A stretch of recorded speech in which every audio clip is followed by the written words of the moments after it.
5회 시작 함께 하실래요? 안녕하세요. 세상의 모든 정보 아나운서 전주리입니다. 파리 올림픽이 폐막했지만 우리가 관심을 가져야 할 지구촌 축제가 또 있죠. 패럴림픽이 오는 28일 시작될 예정인데요.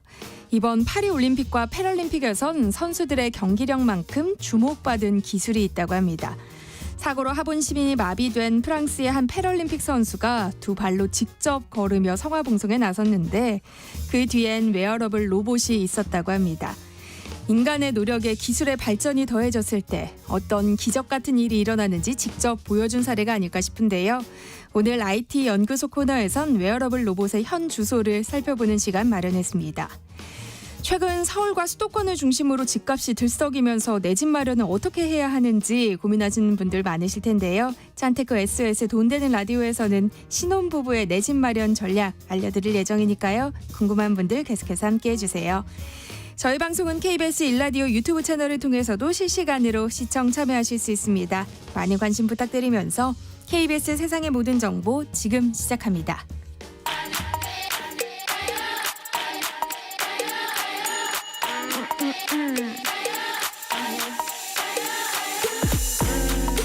혹시 뉴스바 들으셨나요? 한낮에 전해진 소식들 꼼꼼히 정리해드리겠습니다. 오늘의 뉴스, 오늘은 KBS 김양순 기자와 함께합니다. 어서 오세요. 네, 안녕하세요. 네, 오는 25일 국민의힘 한동훈 대표와 민주당 이재명 대표가 국회에서 회담을 가질 것으로 알려졌어요. 네, 이제 국민의힘 그리고 민주당 양쪽 모두가 이제 대표라는 진용을 갖췄죠. 그래서 한동훈 대표, 이재명 대표가 회담하자라고 하니까 제안 바로 받아들였습니다. 속전속결이었는데요. 회담 일시는 25일 일요일이에요. 그리고 3시에 국회 본관에서 하기로 했습니다. 지금 국회가 이제 문을 열고 석 달째 파행을 거듭하고 있는데 이제 국회 정상화가 필요한 시점이다라는데 양측 모두 동의한 것으로 보입니다. 네, 여야 대표가 의제를 갖춘 공식 회담을 하는 건 이번이 처음이잖아요. 그래서일까요? 의제와 형식을 두고 신경전이 벌어지고 있다고요.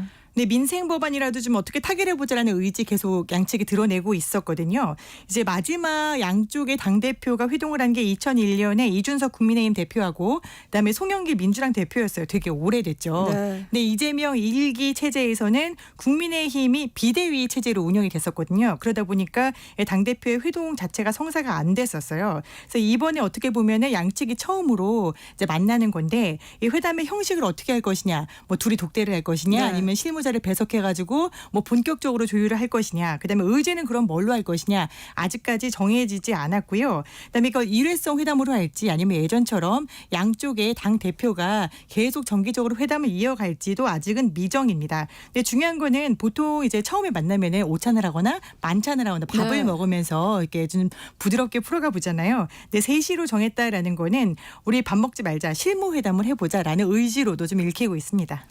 네, 국민의힘 한동훈 대표와 민주당 이재명 대표가 현재 쟁점이 되고 있는 제3자 추천 최상병 특검법 그리고 금투세 문제와 관련해서 접점을 찾을 수 있을지 관심이 쏠리고 있는데요. 어떤 전망들이 나오고 있어요? 지금 현재 이 국회가 파행이 되고 있는 이 정부 최상병 특검법, 그러니까 우리가 해병대원 특검법이라고 하잖아요. 이 해병대원 특검법 때문인데요. 이번에 타결점을 찾을 수 있을까라고 묻는다면 이번에 좀 어려울 것 같다라고 미리 말씀드릴 수 있어요. 왜냐하면은 한동훈 대표 입장을 먼저 보시면은 당대표 선거 과정에서는 특검 수용할 수 있다라고 얘기했었거든요. 그리고 특검 임명을 제3자가 하자 예컨대 뭐 대법원이 해보면 어떻겠느냐라고 했었고 구체적인 안까지 내놨는데 이게 문제는 대통령실과 조율이 안 된 것 같아 보여요. 그리고 당내에서도 여전히 이제 윤심 윤 대통령 측근해가지고 반발이 많거든요. 네. 근데 한 대표 입장에서는 윤 대통령과 차별점을 두기 위해서, 즉 자기 정치를 하기 위해서, 그리고 국민의 마음을 좀 잡기 위해서 특검법에 일단 전향적인 자세를 보였다 하더라도 지금 당장 대표를 맡자마자 특검하자라고 선회하기는 좀 어려워 보입니다. 그래서 어제 발언을 보면은 민주당의 한 손으로는 훨씬 위헌성이 강한 법안을 내놓고 또 한 손으로는 제가 낸 대법원장 추천 특검 법안을 받는다라고 했는데 이 진위가 뭔지 여러 생각이 있을 것 같다라고 했거든요. 이 민주당의 진위를 의심한다라는 발언을 했다는 것 자체가 이 특검법에서 전격적인 합의를 도출하기는 어렵다라고 일단 선을 그은 것으로 보이고요. 여기에 이제 이재명 대표와 민주당의 입장을 보면은 26일까지 그 제3자 추천이라는 법안을 발의해라라고 했거든요. 근데 회동 날짜가 25일이잖아요. 근데 26일까지 발의해라라고 한 거는 특검 도입을 전제로 실체 규명을 위한 더 좋은 안을 논의해 보겠다라는 기존의 입장에다가 이번 회담에서는 우리가 너네 특검법 안 받아주면은 난 아무것도 논의 안 하겠어라는 철벽을 세우지는 않겠다. 즉 어느 정도 융통성을 좀 가지고 특검법은 반드시 해야 된다라는 게 아니라 좀 접어놓겠다라는 뜻으로도 읽을 수 있을 것 같습니다. 두 번째 말씀하신 게 금투세였죠. 네. 금투세 그리고 종부세 같은 각종 세제 관련 법안 이번에는 민주당 입장을 좀 먼저 봐야 돼요. 금투세 폐지 논의가 지금 진행되지 않으면은 2025년 그러니까 내년부터 시작이 되거든요. 이재명 대표는 이 금투세 폐지해야 된다는 입장 전당대회에서 여러 번 피력을 해왔었어요. 주식 투자 비율이 높은 2030이나 또 중산층에서는 금투세 폐지 여론이 높기도 하고요. 이재명 대표는 그동안 민주당의 외연 확장을 위해서는 금투세 폐지 같은 경제적인 어떤 뭐랄까요 중도 확장 정책 이런 걸 좀 강조를 해왔거든요. 네. 그런데 민주당에서는 어떤 입장이냐. 금투세 폐지하면 혜택 받는 사람 1%다. 즉 부자 감세다. 그리고 세수가 1조 6천억 원가량 줄어든다라고 해서 부정적인 의견들이 많습니다. 조금 전에 민주당이 백그라운드 브리핑을 했는데요. 이렇게 얘기를 했어요. 이재명 대표가 감세를 얘기했다기보다는 지금 이 부자 감세를 강력 비판해오는 입장 견지해오고 있다. 다만 조세 정책에 합리적인 조정을 한다라는 걸 정확한 표현으로 봐줬으면 좋겠다라고 했거든요. 기존의 부자 감세라고 공격하던 거에서 조세 정책을 합리적으로 조정할 수 있는 과정이다라고를 얘기했어요. 부자 감세는 안 되지만 조세 정책은 합리적으로 조정할 수 있다라고 한다는 거는 금투세에 대해서는 이야기를 좀 해볼 가능성이 높다. 다만 아직까지는 어떤 답이 나올지는 좀 이릅니다. 네. 또 민주당 이재명 대표가 제안한 영수회담은 지금으로선 성사 가능성이 크지 않아 보이죠. 대통령실이 어제 이렇게 얘기했죠. 정해진 입장 없다. 그리고 현재로서는 별다른 입장 없다. 같은 얘기를 두 번 했어요. 네. 즉 거부 의사를 밝힌 것 같다라고 보면 될 것 같고요. 모든 일에는 순서가 있고 국회 정상화가 먼저다라고 그동안 계속 얘기해왔거든요. 이번에 한동훈 대표와 이재명 대표의 만남 국회 정상화를 할 수 있을지 지켜보고 입장을 낼 것으로 보입니다. 네, 이런 가운데 윤석열 대통령의 어제 발언을 두고도 논란이 계속 이어지고 있어요. 네, 어제 국무회의에서의 발언 다시 한번 짚어볼까요? 네. 어제가 이제 을지 프리덤실드 그러니까 자유방패 훈련이 시작되는 날이었거든요. 이 얘기를 하면서 허위 정보와 가짜뉴스 유포, 사이버 공격과 같은 북한의 회색지대 도발에 대해서 대응 태세를 강화해야 한다라고 했어요. 여기까지는 이제 프리덤실드 관련 내용입니다. 네. 그러면서 우리 사회 내부에 자유민주주의 체제를 위협하는 이 반국가 세력들이 곳곳에서 암약하고 있다라고 했는데요.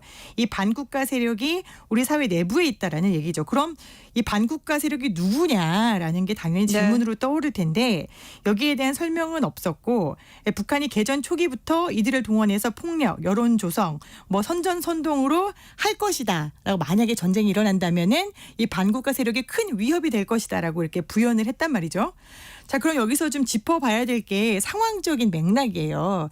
윤 대통령이 광복절 경축사에서 보통 우리가 의례적으로 생각하는 일본의 사과와 반성 같은 언급은 안 하고 네. 북한에 대한 메시지를 냈죠. 자유를 함께 누리자라고. 그런데 이번 광복절은 독립운동을 했던 이 상하이 임시정부를 정부로 인정하지 않고 대한민국이 건국된 거는 1948년 8월 15일이다 라고 발언을 해서 논란을 빚고 있는 이 김영석 독립기념관장 그리고 이걸 반대하고 있는 광복회가 쪼개졌잖아요. 네. 다들 보셨겠지만 사상 처음으로 광복절 행사 자체가 반쪽짜리로 진행된 상황이었다는 거죠.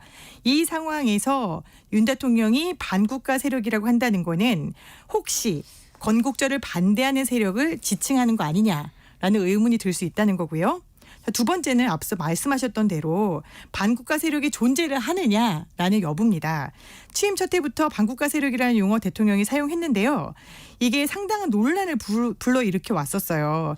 첫 해 작년 계속 얘기를 했었는데 북한의 안보 경각심을 높이고 뭐 안보 정책에 또 힘을 싣고 지지층 결집 효과를 노렸다는 분석인데 야당에서는 이렇게 얘기했어요. 조국혁신당은 반국가 세력이라는 존재가 있다면 당장 잡아들여라. 석 달 뒤면은 집권 반환점을 도는데 아직도 적발을 못하고 있다는 거는 국민들만 불안하게 만드는 거 아니냐라고 비판했고요.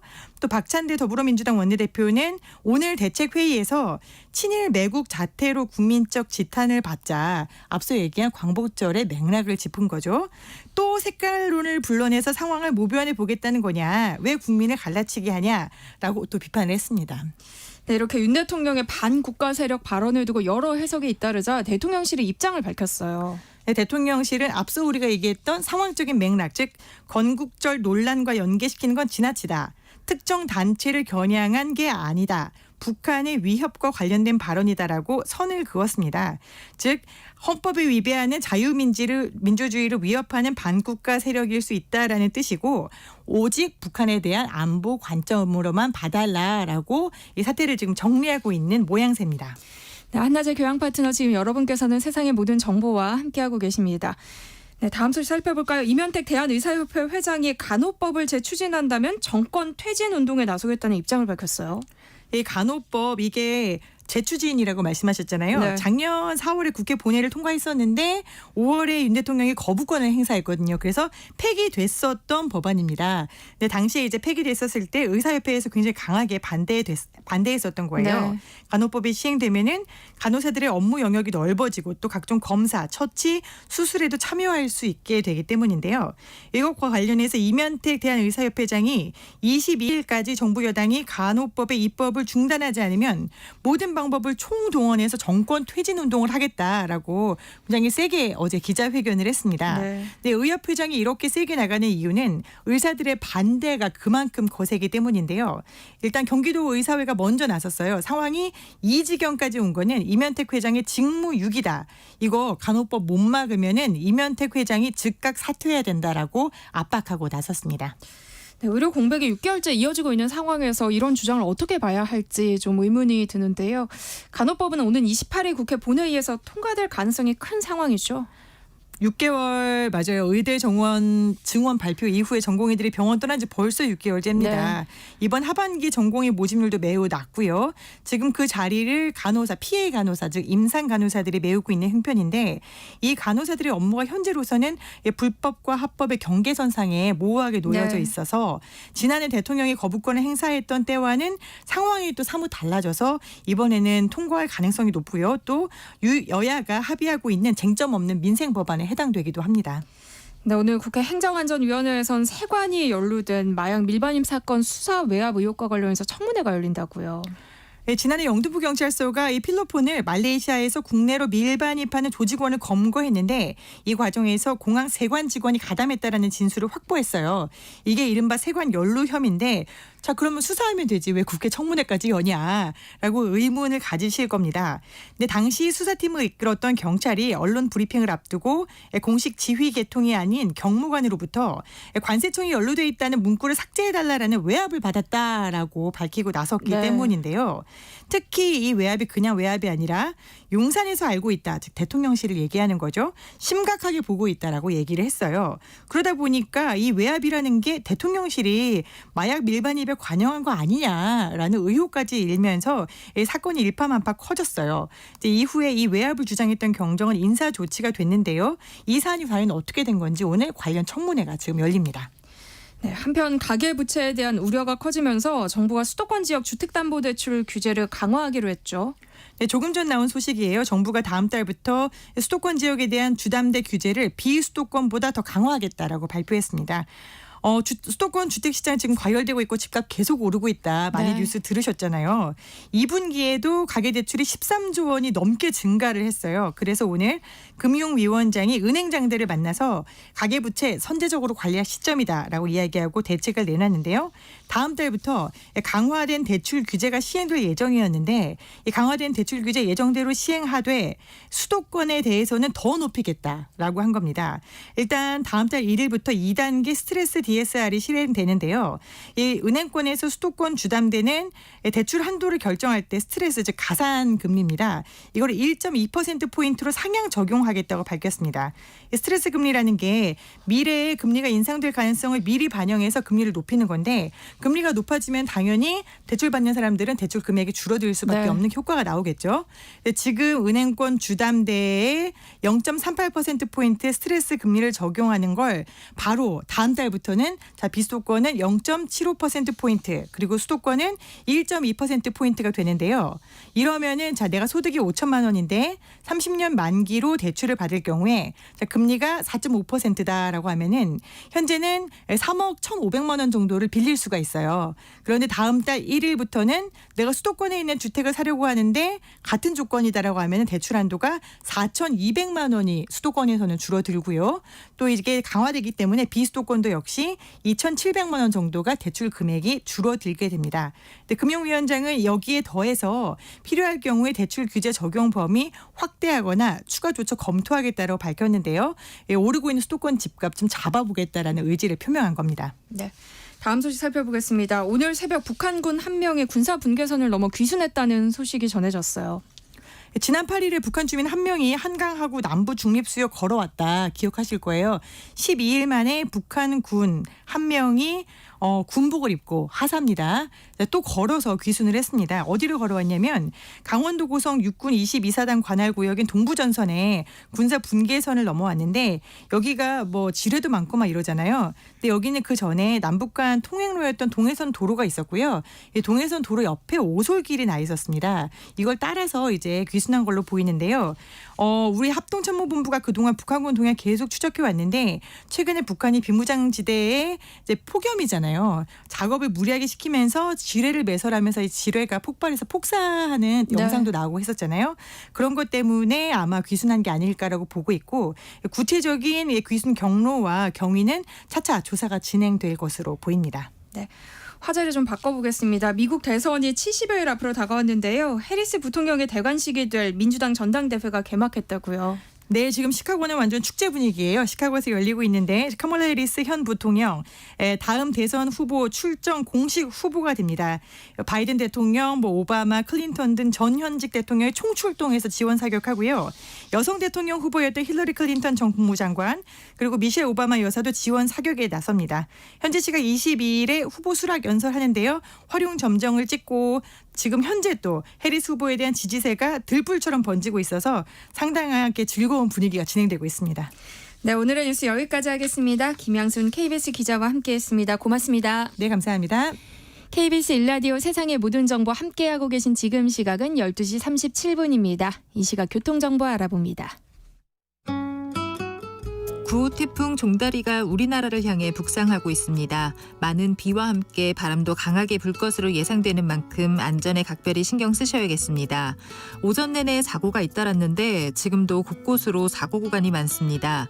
경부고속도로 서울 방면으로 기흥 부근 2차로에서는 사고가 나면서 기흥에서 수원 사이로 정체 시작됐고요. 더 가서 서울 요금소 일대로는 작업 여파받아 더디게 지납니다. 서울 양양고속도로 서울 방면으로 서종 부근 1차로에서도 사고를 처리하고 있습니다. 영동고속도로 강릉 쪽으로 부곡 부근 4차로에서는 고장난 차를 처리하고 있고요. 이후 강원권 새마을 일대와 반대 인천 쪽으로 진부 일대의 정체는 각각 작업 여파입니다. 서해안고속도로 목포 쪽으로 안산분기점 부근 2, 3차로에서는 낙하물을 처리하고 있어서 부근으로 차량들 서행하고요. 이후로는 서해대교 일대로 하는 작업 때문에 서평택 부근부터 속도 줄여 지납니다. KBS 교통정보센터에서 김민희였습니다.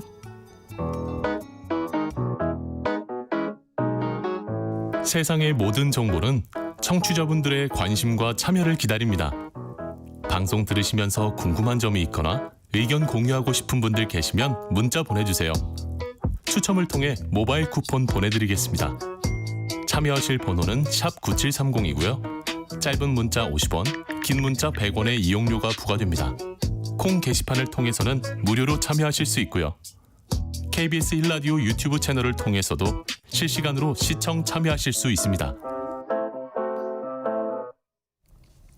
꼭 알아야 할 정보를 알기 쉽게 전달해드리는 시간입니다. 세상의 모든 지식. 화요일은 IT 이슈 살펴볼 텐데요. IT연구소 김덕진 IT 커뮤니케이션 연구소 소장과 함께합니다. 어서 오세요. 네, 안녕하세요. 반갑습니다. 김덕진입니다. 패럴림픽이 오는 28일부터 시작될 예정인데요. 네. 이번 파리올림픽 성화 봉송 때 굉장히 인상 깊었던 패럴림픽 선수가 있었어요. 그 하반신 마비 선수가 로봇을 입고 두 발로 서서 성화 봉송을 했잖아요. 네, 맞습니다. 이제 우리가 보통 이제 로봇 하면은 완전히 사람의 모습을 하는 거 뭐 이런 걸 떠올리거나 아니면 공장에서 로봇 팔 이런 걸 떠올리는데 최근에는 사람이 입을 수 있는 로봇의 형태도 나오고 있어요. 네. 그래서 말씀해 주신 것처럼 이번 성화봉송 때 좀 놀라운 장면이 있었던 게 하반신 마비로 11년 동안 걷지 못했던 프랑스 선수가 외골격 로봇, 그러니까는 우리의 어떤 골격을 도와주는, 정말 뼈처럼 이렇게 도와주는 로봇이라고 보시면 될 것 같은데, 이게 이제 다리를 대신해 가지고 힘을 주는 이런 거거든요. 네. 그래서 이걸 입고 성화봉송에 참여를 했습니다. 케빈 피에트라는 36살의 패럴림픽 테니스 선수인데요. 사고로 하반신이 마비됐음에도 불구하고 꿈을 포기하지 않고 도전을 이어갔습니다. 특히 최근에 이제 이 케빈 피에트라는 사람을 주목해 볼 만한 게 사이베슬론이라는 새로운 종목에 도전하고 있다는 건데요. 이게 뭐냐면, 예전에는 우리가 장애를 갖고 계시는 분들은 이제 장애를 이겨낼 때 이제 일반적인 장애를 이겨내면서도 그 안에서 이제 뭔가 보조 기구의 도움을 받지는 않았잖아요. 근데 요즘에는 이런 기구들이 워낙 잘 나오니까, 예를 들면은 다리가 절단되신 분인데 이러한 로봇 다리를 활용해서 달리기를 할 수 있다거나 이런 것들이 되는 거예요. 네. 그러니까 그렇게 어떻게 보면은 이런 최첨단 보조 장치를 착용하고 경기를 하는 이런 경기들이 있습니다. 그래서 어떻게 보면은 일종의 뭐 사이보그 운동 선수다 뭐 이렇게 표현할 수도 있을 것 같은데, 이번에 이피에트 선수가 착용한 외골격 로봇이 프랑스에 있는 한 웨어러블 로봇 회사에서 만든 거고요. 이 로봇을 이제 입고 걸어가는 모습을 보면서 많은 사람들이 좀 감동을 한 것이죠. 결국 이런 기술의 발전이 우리의 삶을 좀 얼마나 놀랍게 바꿀 수 있는지 좀 보여주는 사례인 것 같고요. 이런 기술이 더욱더 발전해서 좀 편리해지면 장애를 가지신 분들도 삶의 질이 좀 크게 향상시킬 수 있을 것 같습니다. 네. 어떻게 보면 이 패럴림픽의 뭐 진정한 의미나 기술의 발전이 우리 삶에서 좀 어떤 의미를 가져오는지, 이런 긍정적 변화를 좀 보여주는 모습이 아닌가 싶습니다. 최근 이렇게 사람들의 움직임을 도와주는 웨어러블 로봇들이 많이 등장하고 있어요. 네, 맞습니다. 실제로 이렇게 장애를 가지신 분들을 도와주거나 스포츠 선수의 도움을 주는 것도 있지만, 일을 도와주는 로봇들도 있어요. 그리고 또 움직임을 도와주는 로봇들. 그래서 최근에 또 실버 시장이 상당히 크고 있잖아요. 네. 이제 어르신들이 조금 몸이 불편해지시면 이런 로봇의 도움을 받아서 할 수도 있고, 이따가도 계속 설명드릴 거지만 실제로 우리가 일을 할 때도 이제 힘이 들잖아요. 근데 그 힘이 드는 걸 좀 도와주는 일종의 보조 장치 같은 로봇들도 최근에 좀 많이 나오고 있어서 화제가 되고 있습니다.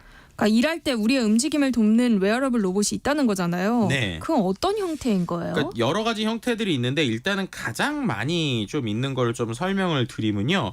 첫 번째로는 이제 무거운 짐을 들고 이동할 때까지, 내려올 때까지 도와주는 로봇이에요. 그러니까 이게 생긴 것만 보면 오히려 이거 차면 더 무거운 게 아닌가 싶은 생각이 들어요. 왜냐면 이게 어떻게 생겼냐면, 약간 우리 배낭 매듯이 이렇게 어깨에다가 차는 이런 로봇 같은 거예요. 그 로봇을, 이게 로봇이라고 이제 사람들이 생각하면, 아니 로봇이라고 하는 거 이 어떤 형태가 있어야 되는 거 아닌가, 네. 이렇게 하는데, 이것도 이제 로봇의 한 종류거든요. 이게 뭐냐면, 그냥 우리로 치면은 어깨에 매는 배낭 같이 돼 있고, 그 안에서 이 보조하는 스트랩 같은 게 어깨랑 그 다음에 이제 다리 쪽에 붙여요. 그 다음에 이거의 중요한 건 허리랑 이 골반 쪽에 일종의 모터가 들어가 있는 형태예요. 그럼 이게 어떻게 되는 거냐? 저희가 이거를 차고, 예를 들어서 택배 같은 거 물건을 이렇게 나른다라고 하면은 허리를 많이 쓰게 되잖아요. 네. 그럼 이제 허리를 쓸 때 계속 힘이 들잖아요. 그럴 때 우리가 굽혔다 늘렸다 할 때 우리의 모습을 인지하면서 거기에 근육에 맞게 얘가 힘을 밀어 넣어 주는 거예요. 그럼 예를 들어서 제가 허리를 계속 써야 되면 허리 이렇게 우리가 아프다고 피잖아요. 네. 근데 그럴 때 얘가 그렇게 피지 않게 기본적으로 계속 스프링처럼 이렇게 눌러줬다가 힘을 줬다가 뺐다가 하는 거예요. 그러니까 자연스럽게 실제로 그 어떠한 로봇을 차고 있으면 우리가 무릎을 앉혔다가 일어날 때 힘이 거의 안 들거나 덜 들고, 허리를 움직일 때도 이제 도와주는 이러한 형태들의 로봇들이 좀 있고요. 네. 그 다음에 또 비슷한 것 중에 하나가 이 어깨 위로 또 짐을 드는 경우들이 있잖아요. 그래서 어깨 위로 짐을 드는 걸 또 도와주는 로봇이 있어요. 이거 같은 경우에는 이제 어깨 보조용 로봇인데, 어깨 위로 팔을 올리게 되면 스프링이 이제 힘을 딱 지원을 해가지고 받쳐주는 거예요. 아. 우리가 예전에 생각을 해보면 뭐 헬스 같은 거 하실 때 우리가 뭐 팔 운동한다고 이렇게 위아래로 할 때 힘들 때 이 트레이너 선생님이 이렇게 받쳐주면 정말 별거 아니게 약하게 잡아줘도 되게 힘이 버텨지잖아요. 네. 근데 거기에 이제 스프링이 받쳐주니까 우리가 위에서 계속 뭔가 작업을 하거나 물건을 빼거나 할 때, 이럴 때 이제 도와주는, 이러한 것들이 있다고 보시면 될 것 같습니다. 그래서 이러한 기반으로 하면 이게 좀 흥미로운 게 어느 정도의 힘을 보조를 해주냐면 양팔을 올리는 건 한 12kg 정도의 힘을 보조를 해줘요. 그러니까 우리가 아령 12kg 드는 정도의 얘가 이제 도움을 주는 거고 허리에도 한 10kg 정도의 힘을 더 도움을 주거든요. 그래서 그렇게 움직일 수 있는 형태가 있고 이런 것들이 이제 배터리로 동작을 하고 한 번 충전을 하면 4시간에서 6시간 정도 이렇게 어떻게 보면 도움을 주는 이런 형태들이라고 보시면 될 것 같습니다. 산업 현장에서 활용되는 놀라운 기술도 있다면서요. 네, 맞습니다. 일단은 지금 말씀드린 건 역시도 이게 이제 개인이 어떤 택배를 하거나 이럴 때 쓸 수도 있지만 오히려 이제 개인이 좀 쓰기에는 조금 이게 비용도 그렇고 그렇죠. 불편한 점이 있어요. 그런데 이제 공장에서 생각을 해보시면 우리가 공장에서는 특정 공정에서는 같은 작업을 계속 반복적으로 하시는 분들이 있잖아요. 그런 분들은 뭐 밖에 나가시는 것도 아니고 그럼 이제 이런 분들이 이런 웨어러블 수트를 하나씩 차고 있다. 그러면은 예를 들면 계속 똑같은 반복을 할 때 나오는 어떤 고질병들을 이제 고쳐줄 수 있는 거죠. 그래서 이제 최근에 이런 웨어러블 시장이 한 2026년까지 한 3조 원 정도의 시장으로 클 것이다. 라고 얘기가 나오고 있고요. 그 다음에 이런 계약을 이제 기업 단위에서 이제 어떻게 보면은 뭐 큰 단위로 뭐 예를 들면 한 번에 뭐 20단계라든지 이런 형태로 좀 계약을 하는 부분이 있습니다. 또 그뿐만 아니라 최근에 이제 여러 어떤 산업 현장에서 쓰는 기술들이 나오는데 이거는 정확하게 하면 로봇이라기보다는 좀 웨어러블 기계에 가깝습니다. 일단은 첫 번째는 목에 거는 360도 카메라가 있어요. 이게 뭘 것 같으냐 이제 건설 현장에서 쓰게 되는 건데요. 실시간으로 계속 영상을 공유하는 거예요. 예를 들면은 공장에서 무슨 일이 일어나거나 공장이 아니죠. 이제 우리가 말하는 실제 이제 건설 현장에서 갑자기 사람이 일이 일어나면 이게 왜 생겼는지 어떤 문제인지 모르잖아요. 네. 근데 요게 어떻게 보면은 이 공장에서 일하는 사람의 유니폼에 이렇게 360도짜리 이렇게 걸 수 있는 카메라가 있는 거예요. 그럼 나와 내 주변을 다 이제 모니터링을 하니까 그 안에서 문제가 생기게 되면은 문제를 확인할 수도 있고 또 만약에 저 옆에 있는 사람 위험한 상황이 생길 수 있잖아요. 그런 상황에서 SOS 버튼을 누르면 이제 바로 이제 관리실에서 알 수 있는 이런 기술들도 있습니다. 또 이제 세이프웨어에서 만든 이제 C3라는 조끼 이것도 좀 재밌는 건데 작업자가 높은 곳에서 떨어지면요. 순식간에 에어백이 터져서 몸을 이게 보호해주는 네. 이러한 웨어러블 수트들도 있어요. 그래서 7m 높이에서 떨어져도 큰 부상을 막을 수도 있다 보니까 우리나라에서도 큰 건설사에선 이미 좀 사용을 하고 있습니다. 그래서 이런 기술들이 나오게 되니까 좀 안전이 좀 개선되고 있고요. 근데 이제 이런 것들이 아직은 좀 규제 때문에 어려운 부분들이 있어요. 왜냐하면 스타트업들이 뭔가 혁신 제품을 계속 만들거든요. 근데 이게 아까 말씀드린 대로 기존에 없었던 거다 보니까 어떤 그 법적인 가이드라인에서 좀 이제 기존에 정의가 되지 않았던 것들이 있는 거예요. 그래서 이런 것들이 이른바 이제 규제 샌드박스라고 그래서 잠깐 동안 규제를 풀어주는 것들이 있거든요. 근데 이제 풀어주고 나서 그 다음에 이게 실제로 상용화 되려면 예를 들면 규제 샌드박스가 2년 있으면 2년 안에 이게 좀 법이 통과가 돼야 쓸 수 있잖아요. 근데 안타깝게도 대부분의 이런 웨어러블 기계들이 한 2년 정도 이제 테스트 기간을 쓰고 그 다음에 법이 통과가 안 돼서 그래서 만들어 놓고도 이제 못 쓰는 경우들도 있어요. 네. 그래서 그런 부분에 있어서는 조금 이러한 판매 허용 기간을 좀 넓혀야 되는 부분에서의 좀 규제적인 것들이 있고 건강보험 적용도 좀 안 되는 부분이 있어서 사업 확장이 쉽지가 않은데 이런 부분에서 정말로 안전한 부분이라면 어느 정도의 좀 이런 제도나 이런 것들 좀 받쳐줘야 되지 않을까 이런 생각이 들기도 하네요. 그러게요. 빨리 제도를 개편해서 좀 산업 현장의 안전을 높이는데 충분히 활용될 수 있으면 좋을 것 같은데요.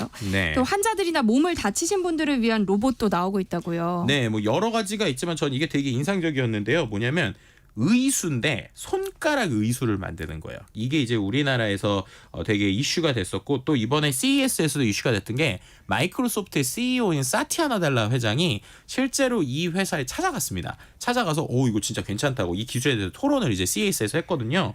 우리나라에 있는 스타트업이 만들어내는 회사인데요. 이게 왜 전 되게 의미가 있다고 생각하냐면 보통 의수라고 하는 건 사람이 팔이 다치면 예를 들어서 팔이 다쳤을 때 이 손을 대신 끼는 거잖아요. 근데 만약에 생각을 해보시면 팔이 완전히 절단된 사람 말고 손가락이 하나나 두 개가 이제 다치거나 공사 현장에서 없어지신 분들도 있을 거잖아요. 그렇죠. 그럼 손가락 하나만 의수로 해야 되는데 이게 이제 되게 어려운 기술이에요. 그리고 이게 생각보다 가격이 비쌉니다.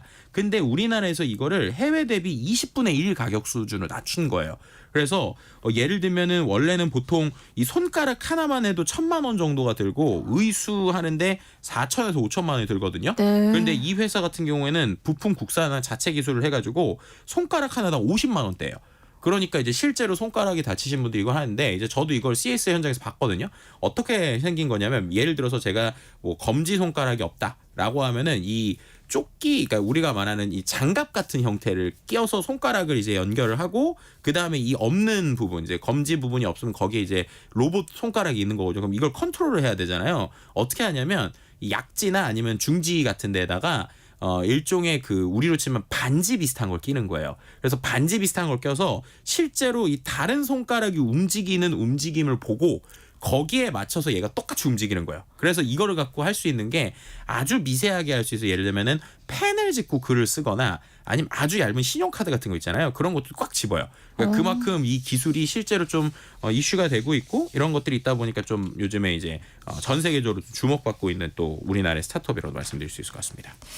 이야기만 들어도 신기한데요. 근데 김덕진 소장님이 이런 네. 웨어러블 로봇들을 실제로 체험해 보셨다면서요? 네, 맞습니다. 제가 이제 CES 가서 또 이제 그 좀 체험을 해보면 재밌을 것 같은데 이번에 유독 웨어러블 기계들 중에 이런 보조 기구들이 많더라고요. 특히나 이제 두 가지를 제가 체험을 해봤는데 하나는 일본에서 만든 일을 할 때 도와주는 시니어를 돕는 그러니까 그 기술 중에 하나예요.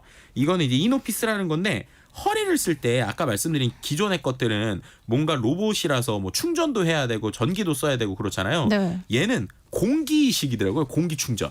그래서 오. 어떤 거냐면 우리로 치면 튜브 비슷한 거예요. 그래서 튜브 비슷한 형태를 이렇게 끼고 그 안에서 바람을 꾹꾹꾹 눌러주면 그 안에서 이게 딱 고정이 되거든요. 실제로 제가 그거를 갖고 똑같이 이제 예를 들면은 이게 계속 뭔가 이렇게 이제 택배 옮기듯이 이렇게 해봤는데 제가 이제 뭐라고 표현했냐면 군대에서 눈으로 사 푸는 느낌으로 한 뭐 3시간에도 괜찮을 것 같다 이럴 정도로 이게 정말요? 정확하게 허리만 딱 받쳐주더라고요. 그래서 야, 이런 기술들이 최근에 일본에서도 주목받는다는 거예요. 왜냐하면 일본 역시도 우리나라 똑같이 노동력이 좀 예전에 비해서 고령화가 되고 있고 그 안에서 이러한 그 어떻게 보면 노동력의 좀 질을 높여야 되다 보니까 이런 기구들이 좀 나오고 있고요. 그 다음에 또 우리나라에 있는 웨어러블 로봇 기업인 위 로보틱스라는 데 거를 또 하나 차봤는데 이거는 뭐 하는 거냐면 보행을 도와주는 거예요. 보행.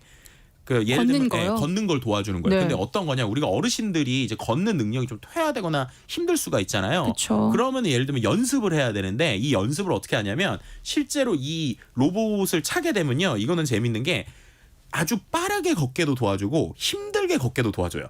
무슨 말이냐? 제가 그냥 평지를 걷는데 마치 그 등산하는 느낌 같은 이런 것들에 대한 다이얼이 조절이 돼요. 그러니까 모래주머니 차고 걷는 것 같이 막. 네, 근데 좀- 이제 약간 모래주머니 그냥 일반적인 이제 아픈 무게잖아요. 이거는 경사로를 올라가는 것 같이 이렇게 근육을 당겨줘요. 오, 되게 신기하죠. 네. 그래가지고 그거를 돌리게 돼서 온도를 높이면 경사로가 전 평지를 걷고 있는데 제 근육의 느낌은 마치 경사로를 이렇게 올라가는 듯한 느낌이 들어요. 그럼 이걸로 뭐 하는 거냐 이제 훈련하는 거예요. 그래서 이제 어르신들이 내 근육이 안 좋을 때 또 산에는 갈 수 없으니까 집에서도 평지를 걷는데 근육의 느낌은 이렇게 줘가지고 하는 훈련이 있고 반대로 이거를 다이얼을 또 역으로 돌리면 내리막길을 걷는 느낌 같이 나요. 그래서 그냥 아주 힘들어서 내가 걷는 게 힘들 때 아주 또 빠르게 도와줄 수 있는 이런 이제 어떻게 보면은 보행을 도와주는 이러한 훈련 도구들도 요즘 나오고 있고요. 실제로 이런 것들을 8주간 이제 2회씩 계속 해본 이제 독거노인 9명을 대상으로 이제 했을 때 실제로 보행 나이에서 한 16살 정도 젊어지는 이런 효과들도 좀 오. 우리나라에서 좀 발견이 됐다고 그래요. 그래서 이런 식으로 실버 산업을 위한 이런 기술들 이런 것들이 앞으로도 더 많이 나올 것이다라고 생각을 해볼 수 있을 것 같습니다. 와, 이런 로봇들이 실생활에 보급되기 시작하면 우리 삶이 정말 편리해질 것 같다는 생각이 들어요. 네, 맞습니다. 실제로 제가 아까 말씀드린 훈련하는 거 말고 또 이제 등산용 바지에도 이런 것들이 들어가는 이런 좀 요즘에도 있어요. 그래서 모고라는 브랜드인데 이거는 로봇 스타트업하고 해가지고 아예 등산용 바지 안에 전기 모터가 달려 있어서 오르막길에서 아까 말씀드린 대로 편하게 걷게 해주고 내리막길에서는 충격을 흡수해주는 거거든요. 근데 이런 것들이 되게 많아지는데 아직까지는 안타까운 게 가격입니다. 예를 들면 지금 말씀드린 이거 같은 경우에는 한 679만 원 정도에 지금 예판이 되고 있고요. 내년부터 배송이 된다고는 하는데 어쨌든 지금 아직까지 로봇 기계들이 이렇게 좀 비싸요. 근데 비싼데 이제 조금 더 지나면 이게 저렴해지거나 서비스가 많아지겠죠. 그렇겠죠. 네, 그렇게 되면은 확실히 많은 변화들이 있을 것 같고요. 저희 아버지도 좀 요즘 걷기 힘들어하시는데 빨리 좀 제품이 출시돼서 좀 사드리기도 쉽고 또 저도 이런 것들 좀 쳐보면서 후기도 공유해드리고 좀 이러면 좋겠네요. 네, 세상의 모든 지식 IT 연구소 오늘 여기까지 하겠습니다. 김덕진 IT 커뮤니케이션 연구소 소장과 함께했습니다. 고맙습니다. 네, 감사합니다. KBS 세상의 모든 정보 1부 순서 여기서 마무리하겠습니다. 이어지는 2부에서는요. 고물가 시대 맞춤형 재테크 전략을 짜드리는 시간이죠. 짠테크 SOS 돈 되는 라디오 코너 기다리고 있으니까요. 계속해서 많은 청취 부탁드립니다. 그럼 전 잠시 후 2부에 돌아올게요.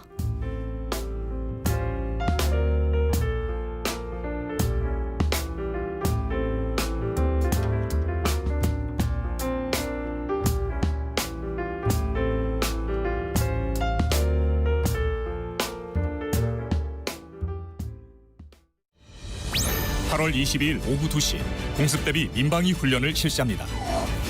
공습 경보가 울리면 가까운 대피소로 대피하고 일부 통제되는 도로 구간에서 운전 중인 차량은 경찰의 지시에 따라 도로 오른쪽에 정차한 후 라디오 방송을 청취합니다. 적극적인 참여가 당신과 가족을 지킵니다.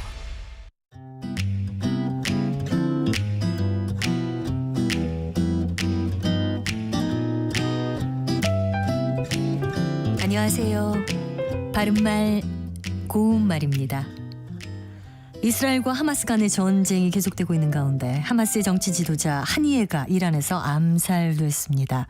이 사건이 벌어진 뒤 이란이 이스라엘을 보복하겠다고 밝혔고요. 이로써 중동 사태는 또다시 경랑 속으로 빠져들고 있습니다.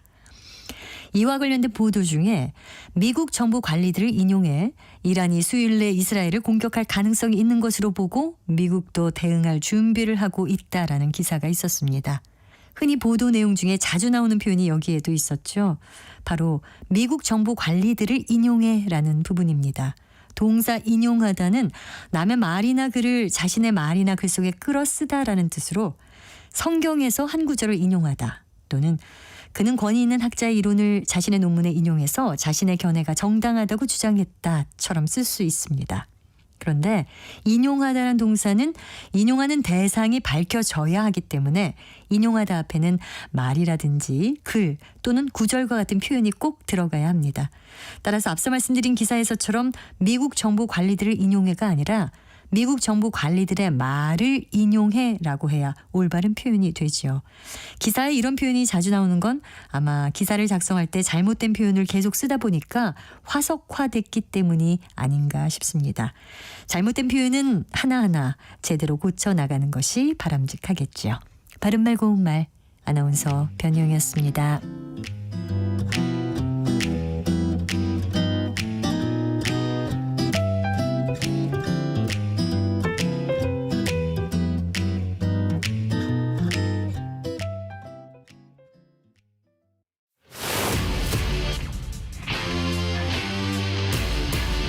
토론에 정답은 없습니다. 토론이 세상을 바꿀 수도 없습니다.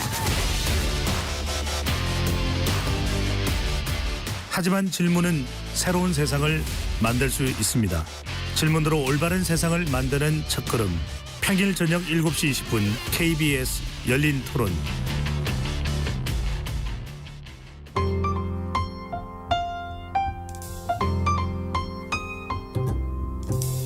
어떤 하루 보내고 계신가요? 눈코 뜰 새 없이 바쁘게 지나가는 한 주. 월요일부터 금요일, 매일 밤 10시부터 12시까지는 오롯이 당신만을 위한 시간입니다. 당신을 위한 지식 쉼터. 오늘 밤 일라디오.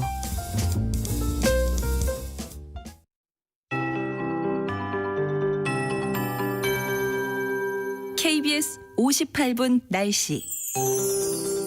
오늘 제주도와 전남, 경남 지역은 북상 중인 9호 태풍 종다리의 영향으로 강한 비바람이 몰아치겠고요. 그 밖의 지역은 태풍이 밀어올리는 뜨거운 수증기 때문에 어제보다 더 더운 가운데 대기 불안정으로 곳곳에 5에서 60mm 정도의 소나기가 내리겠습니다. 현재 태풍은 제주 남쪽 먼바다에서 북상 중입니다. 오늘 오후 6시쯤 제주도 서쪽 해상을 지나 자정 무렵에 목포 서북서쪽 해상에서 열대 저압부로 약화될 전망입니다. 지금 제주도 해상과 서해남부 먼바다에는 태풍특보가 발효 중입니다. 오늘 제주도와 경남, 전남 지역에 강한 바람과 함께 시간당 30mm 안팎의 매우 강한 비가 쏟아지겠고요. 내일과 모레는 태풍에 남긴 비구름의 영향으로 전국 대부분 지역에 비가 오겠습니다. 우선 내일까지 예상 강수량은 제주 산지와 남해안, 지리산 부근은 100mm 이상, 그 밖의 지역은 20에서 최고 80mm 정도입니다. 오늘 낮 기온은 서울과 대전 36도, 대구 35도, 부산, 광주, 제주 33도까지 오르겠고요. 습도가 높아 매우 무덥겠습니다. 온열 질환에 걸리지 않도록 주의하시기 바랍니다. 현재 서울의 기온은 34도입니다. 송소진입니다.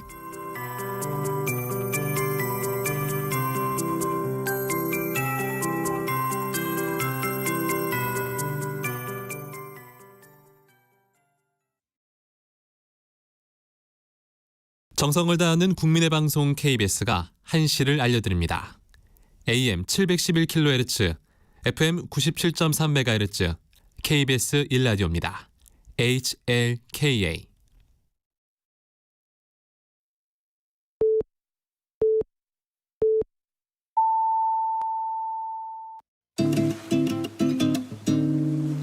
나른한 오후를 책임질 영양 만점 지식 비타민. 세상의 모든 정보.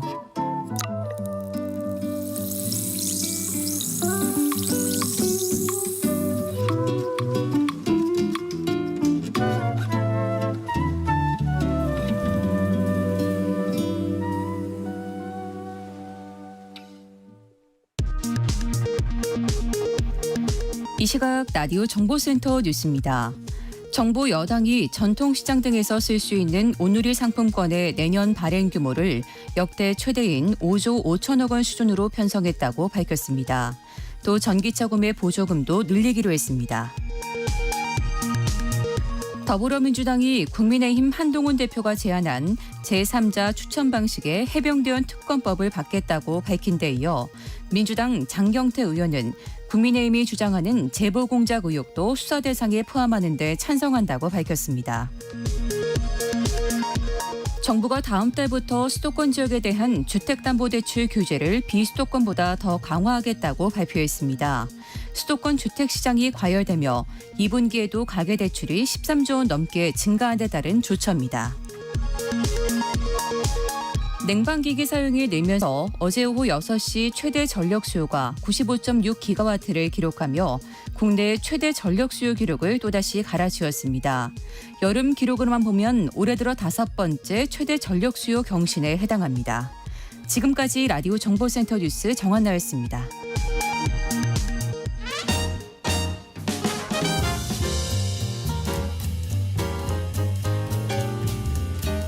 방송통신위원회와 시청자 미디어재단이 제4회 팩트체크 전국대회를 개최합니다. 넘쳐나는 가짜뉴스, 허위 정보를 시민들이 직접 검증하는 장이 열리는 건데요. 만 13세 이상이면 누구나 3명 이상의 팀 단위로 참여 가능하다고 하니까요. 시청자 미디어재단 홈페이지에서 자세한 내용 확인해주세요. 대상팀에겐 방송통신위원회 위원장상과 100만 원의 상금, 그리고 총 15개 팀에게 700만 원의 상금이 수여될 예정이고요. 접수 마감은 8월 30일입니다. 저희 세상의 모든 정보 청취자 여러분들도 많은 관심 부탁드립니다.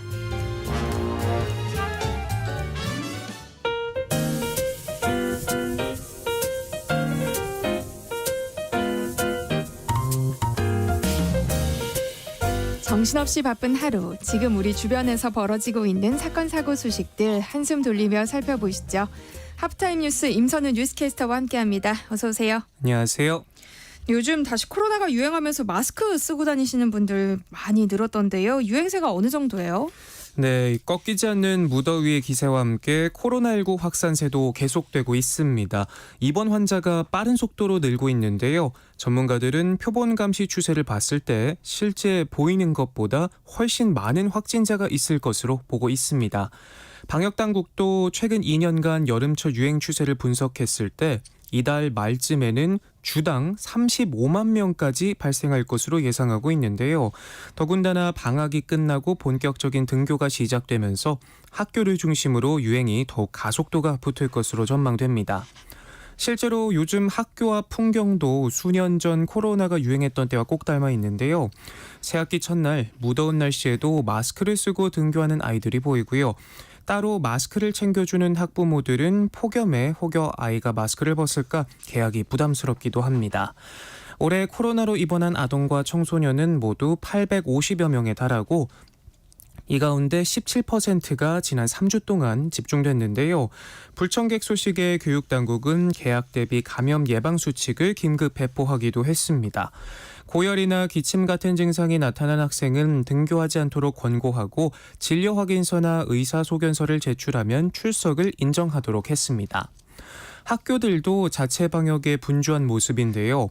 소독부터 개인위생 등을 철저하게 진행하고 있지만 코로나19 위기 단계가 가장 낮은 관심 수준으로 격리가 의무가 아니어서 교실 내 확산이 우려되고 있는 상황입니다. 상황인 만큼 전문가들은 정부가 최소 3일에서 5일 정도는 격리 권고 지침을 의무에 가까운 강력 권고 지침으로 내려주면 많은 도움이 될 것 같다 입을 모으고 있고요. 수능을 80여일 앞둔 고3 수험생들도 걱정이 이만저만이 아닌데 교육부는 확산세를 지켜본 뒤 관계당국과 추가 조치를 협의하겠다는 입장입니다. 네, 날씨 소식도 살펴볼까요? 무더운 날씨가 계속되고 있는 가운데 태풍 종다리가 올라오고 있어요. 네, 제9호 태풍 종다리가 북상하면서 오늘부터 우리나라가 영향권에 들어가게 되는데요. 오늘 내일 전국 곳곳에 최대 100mm의 비를 뿌린다고 합니다. 최악의 여름으로 꼽혔던 1994년과 2018년에는 처서를 전후로 태풍이 찾아와 더위를 몰아갔지만 올해는 상황이 조금 다르다고 하는데요. 기대와 달리 이번 태풍은 세력이 약한 데다 남쪽에서 따뜻한 습한 공기를 잔뜩 끌고 와 오히려 폭염과 열대야를 부채질할 가능성이 높다고 하고요. 또 빗방울마저도 습도를 높여 마치 사우나를 하듯 체감 기온을 가파르게 올린다고 합니다. 연일 기록적인 폭염에 기상청은 사상 처음으로 폭염백서를 내놓기로 하는 등 전국 곳곳이 무더위에 시름하고 있는데요. 이번 주 목요일은 더위가 꺾이고 가을이 시작된다는 처서지만 기상청은 당분간 폭염과 열대야가 계속될 것으로 내다보고 있습니다. 밤낮 없는 더위가 이달 말까지 이어진다고 하는데요. 온열 질환자도 가파르게 늘어 불과 석 달 사이 3,000명에 육박했고 무더위로 24명이 사망하기도 했습니다. 계속되는 무더위에 폭염 재난 문자 역시 밤낮을 가리지 않고 온종일 울리고 있는데요. 이 재난 문자가 효과가 있어요? 네, 밤낮 없는 무더위가 계속되면서 지난 일주일 동안 외출을 자제하라는 재난 문자만 800건이 넘게 발송됐다고 하는데요. 문자가 정말 효과가 있을지도 궁금한데 결론부터 보자면 어느 정도 효과가 있는 것으로 나타났습니다. 네. 한국행정연구원이 최근 발간한 위험 이슈 플러스에 실린 연구 결과를 보면 재난 문자가 발송된 날에는 유동인구가 평상시보다 2.4에서 5.6% 줄어든 것으로 나타났습니다. 특히 서울시에서 다른 지역으로 이동보다 같은 서울 안에서 이동이 더 크게 감소한 것으로 나타났는데요. 폭염 재난 문자가 발송되면 같은 지역 안에서 움직이는 단거리 이동이 특히 더 줄어든다고 합니다. 다만 효과의 크기는 고령층이 많은지 자녀를 많이 키우는 곳인지 직장인들이 많이 몰려있는지 등 지역별 특성에 따라 다르게 나타나는 경향을 보였는데요. 예를 들어 고령층 인구 비율이 낮거나 직장인들이 많이 몰려있는 지역에서는 재난 문자 효과가 상대적으로 작았고 공공시설이 많이 위치한 곳이나 대중교통 접근성이 높은 곳도 재난 문자의 효용성이 크지 않은 것으로 분석됐습니다. 대중교통 인프라가 잘 돼 있는 도심 지역에서는 이동하는 데 있어 날씨의 제약을 크게 받지 않기 때문에 외출을 자제하라는 문자도 상대적으로 효과가 덜한 것으로 보이고요. 직장인들이 몰려있는 지역의 경우에도 날씨와 상관없이 업무상 꼭 이동해야 하는 경우가 많은 만큼 실내 활동을 당부하는 문자가 행동 변화로 이어지진 않은 것으로 보입니다. 뿐만 아니라 가구 원수와 녹지 비율, 성비, 평균 연령에 따라서도 재난 문자 효과가 다르게 나타났는데요. 특히 다자녀 가정에서는 자녀들 통학과 사교육 등의 이유로 큰 효과를 발휘하지 않는 것으로 나타났습니다. 가만히 들여다보니까 직장인들도 그렇고 우리 학생들도 그렇고 정말 부지런하다 못해 경이롭기까지 한데요. 연구진들은 이 재난 문자 효과를 높이기 위해 지역별로 또 상황별로 차별화된 문자를 보내는 건 어떨까 고민 중이라고 하네요. 예를 들어 직장인들이 많이 몰려있는 지역에는 재난 문자에 주어를 근로자 또는 직장인으로 특정해서 안내하는 식인데 우리 세상의 모든 정보 청취자분들도 좋은 아이디어 있으면 공유해 주시면 감사하겠습니다. 네, 최근 폭염 속에 에어컨 설치 작업을 하던 20대가 숨졌다는 소식 전해드린 적이 있는데요. 업체 측이 구호 조치를 제대로 하지 않고 방치했다는 주장이 나왔어요. 네, 폭염 속 숨진 청년의 유족들 업체 측의 어이없는 대처에 울분을 토하고 있습니다.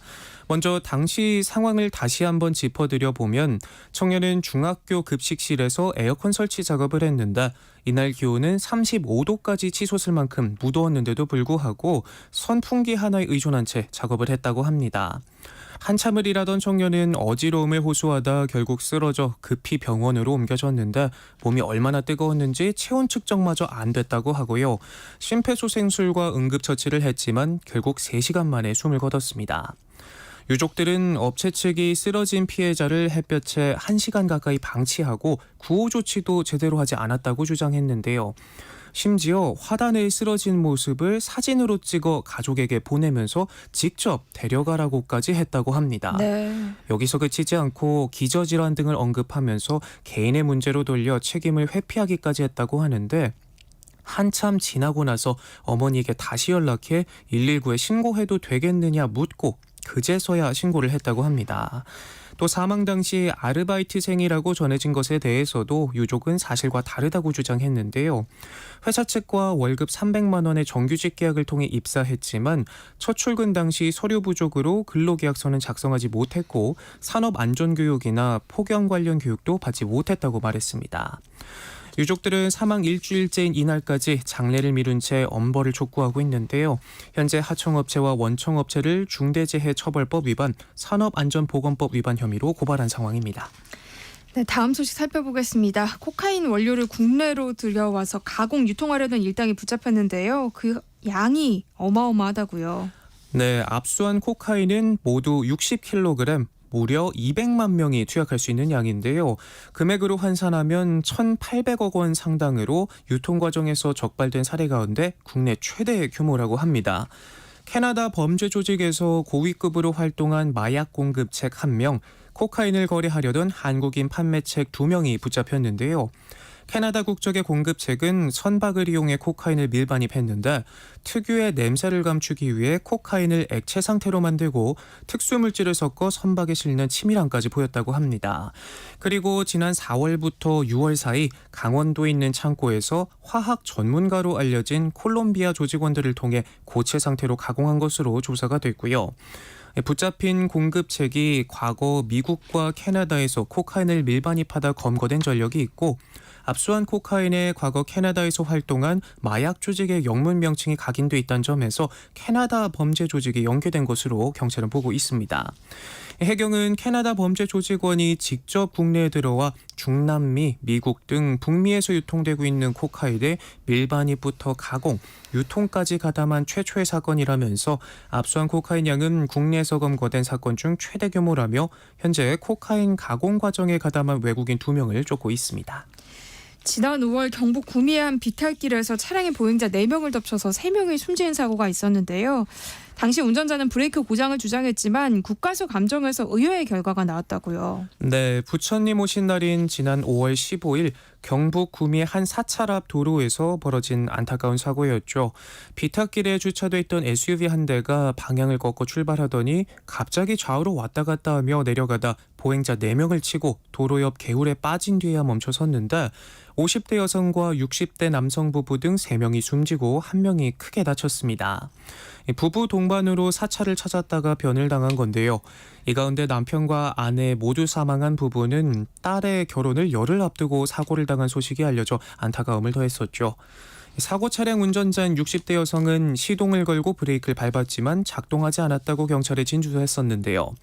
그런데 국립과학수사연구원은 차량이 애초에 시동이 꺼진 채 내리막을 달린 걸로 보인다는 감정 결과를 냈습니다. 사고 기록 장치 데이터와 사고 차량 블랙박스에서 엔진 회전이 감지되지 않았고 브레이크 등이 꺼지는 모습도 주변 차량 블랙박스에 포착된 겁니다.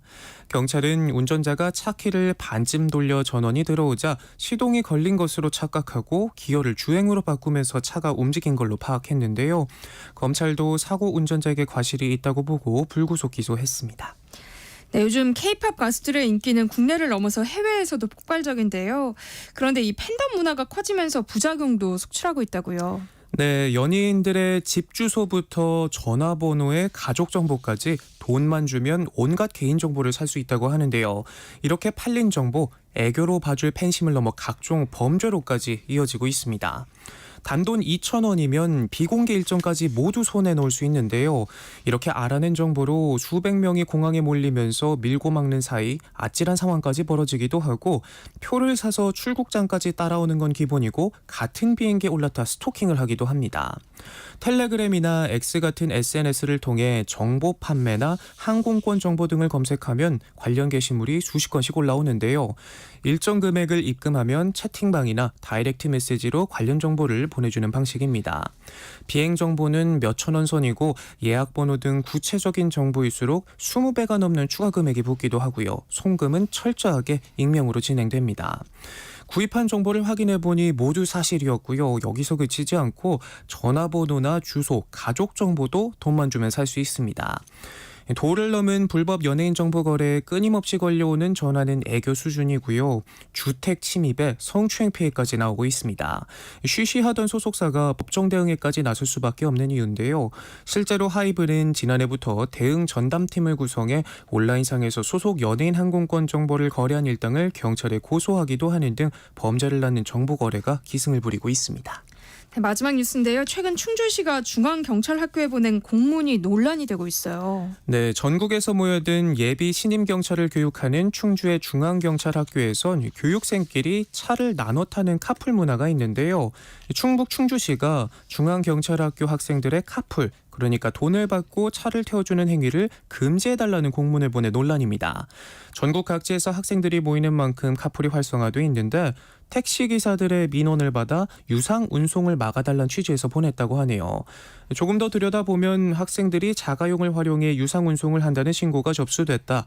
여객 자동차 운수 사업법에 따라 위반 시 2년 이하의 징역 또는 2천만 원 이하의 벌금에 처할 수 있다는 내용이 담겼는데요. 여기에 최근 학교 앞에 학교 주변 식당이 너무 어렵다. 학생들이 외출 나갈 때 자가용 승용차 이용을 못하게끔 도와달라는 내용의 현수막까지 걸리면서 논란은 더욱 커지고 있습니다. 중앙경찰학교에는 전국 각지에서 올라오는 2개 기수 약 5천 명의 교육생이 있는데 학교가 도심에서 떨어져 있다 보니 역이나 터미널에서 택시를 타면 2만 원이 넘는 비용이 발생한다고 합니다. 130만 원 정도의 월급을 받는 교육생 지갑 형편을 고려하면 만만치 않은 비용이죠. 이 때문에 교육생들 가운데 같은 지역 출신끼리 카풀을 이용하는 경우가 덜어 있는데 기름값이나 톨게이트 비용을 대신 내주거나 밥을 사는 정도의 돈이 오가는데 이를 유상 운송으로 보고 막아달라는 건 너무한 게 아닌가 싶습니다. 그래서 누리꾼들은 안 그래도 이 돈 없는 사회 초년생이 한두 푼 아끼려고 카풀을 하는데 벌칙조항 운운하면서 공문을 보내나 고마워서 수고비 정도 주는 게 유상운행, 충주는 경찰학교 교육생 없으면 장사 못하나 등의 반응을 보이고 있습니다. 네, 임선우 뉴스캐스터와 함께했습니다. 고맙습니다. 고맙습니다. 내일 점심 메뉴 추천. 귀로 듣는 푸짐한 지식 한 상 어떠세요? 세상의 모든 정보. 아나운서 전주리입니다. 허리띠를 졸라매도 벅찬 고물가 시대, 여러분 주머니 사정에 꼭 맞는 맞춤형 재테크 솔루션을 처방해드립니다. 짠테크 SOS 돈 되는 라디오 한국경제교육원 서영로 원장님과 함께하겠습니다. 어서 오세요. 안녕하세요. 네, 오늘은 어떤 얘기 준비해 오셨을까요? 서울과 수도권 중심으로 주택 가격과 전세 가격이 오르고 있다는 뉴스가 계속 나오고 있죠. 최근 저와 상담한 분들은 결혼한 지 3년 차에 접어든 부부였는데요. 신혼을 충분히 즐기다 보니 해외여행, 외식, 모임비, 어료비 등 지출이 컸습니다. 또한 반전세로 신혼집에 거주하고 있다 보니 주거비용 지출도 큰 편이었는데요. 그나마 다행인 건 이 부분은 자동차는 없었습니다. 다행인가는 모르겠지만 그래서 차로 인한 지출은 없어서 더욱더 돈을 모으기 좋은 환경이었지만 그렇지 못했던 거죠. 이들은 계속 반전세 생활을 할 수 없으니 주택 계획을 세우고 싶은데 어떻게 하면 좋을까 하고 상담 신청을 해온 케이스였는데요. 이렇게 신혼부부가 집을 구할 땐 내가 당장 가고 싶은 곳이 아닌 나의 현금 상태를 고려해서 평수나 지역을 선정하는 게 필요합니다. 신혼부부는 출산으로 인한 휴직 등 소득과 지출의 변화가 생길 수도 있잖아요. 네. 그래서 만약 출산 이후 외벌이 기간이 생긴다면 한 명의 소득만으로도 생활과 저축을 할 수 있는 시스템을 아예 임신 전부터 구축해야 합니다. 그러려면 주거비용 지출이 크면 안 되겠죠. 그런데 재무 상담을 해보면 신혼부부들이 비싼 전세집으로 인한 과도한 대출이라든지 무리하게 주택이나 자동차를 구입하는 경우를 많이 봤는데요. 맞벌이로 소득활동을 할 땐 금방금방 갚아 나갈 수 있다고 생각하지만 그런데 이런 무리한 지출이 신혼부부의 기회비용을 준비할 수 있는 시간을 줄이고 있는 것입니다. 그래서 오늘은 신혼부부가 내 집 마련을 위해서는 어떤 준비가 필요한지 얘기해보고자 합니다. 네, 예나 지금이나 내 집 마련을 꿈꾸는 신혼부부들 많죠. 어디서부터 어떻게 돈을 모아야 하는 건지 막막하다는 분들 많으실 텐데요. 짠테크 SOS 돈 되는 라디오 서영로 원장님이 도움을 드릴 테니까요. 방송 들으면서 궁금한 점 있으시면 문자로 많이 참여해 주시기 바랍니다. 참여하실 번호는 샵 9730번이고요. 짧은 문자 50원, 긴 문자는 100원의 정보 이용료 있습니다. 콩 게시판 KBS 1라디오 유튜브 채널을 통해서는 무료로 참여하실 수 있으니까요. 많은 참여 부탁드립니다. 그럼 신혼부부가 어떻게 돈 관리를 하고 계획을 세워야 하는지 좀 알려주세요. 무작정 줄이는 것도 한계가 있잖아요. 그럼요. 특히 모임이나 친구가 많을 경우에는 이걸 다 줄일 수도 없고요. 하지만 돈을 모아야 할 때에는 이런 부분도 다 고려해서 모임이나 친구를 만나는 횟수도 줄이긴 해야 합니다. 네. 그런데 이걸 무작정 줄이면 어려우니까 그래서 앞서 얘기한 것처럼 구체적인 목표를 정해야 합니다. 아직 신혼이기에 대략적인 잘 살아보자는 계획은 있어도 구체적으로 재무 목표 내지는 인생의 목표를 정해놓고 사는 사람들은 별로 못 봤거든요. 구체적인 목표를 잡아둬야 내가 언제까지 어떻게 해야 할지 감이 잡히겠죠. 특히 재무 목표는 돈과 연계되어 있기 때문에 구체적인 목표가 없으면 버는 대로 소비하는 형태의 습관이 생기기 쉽습니다.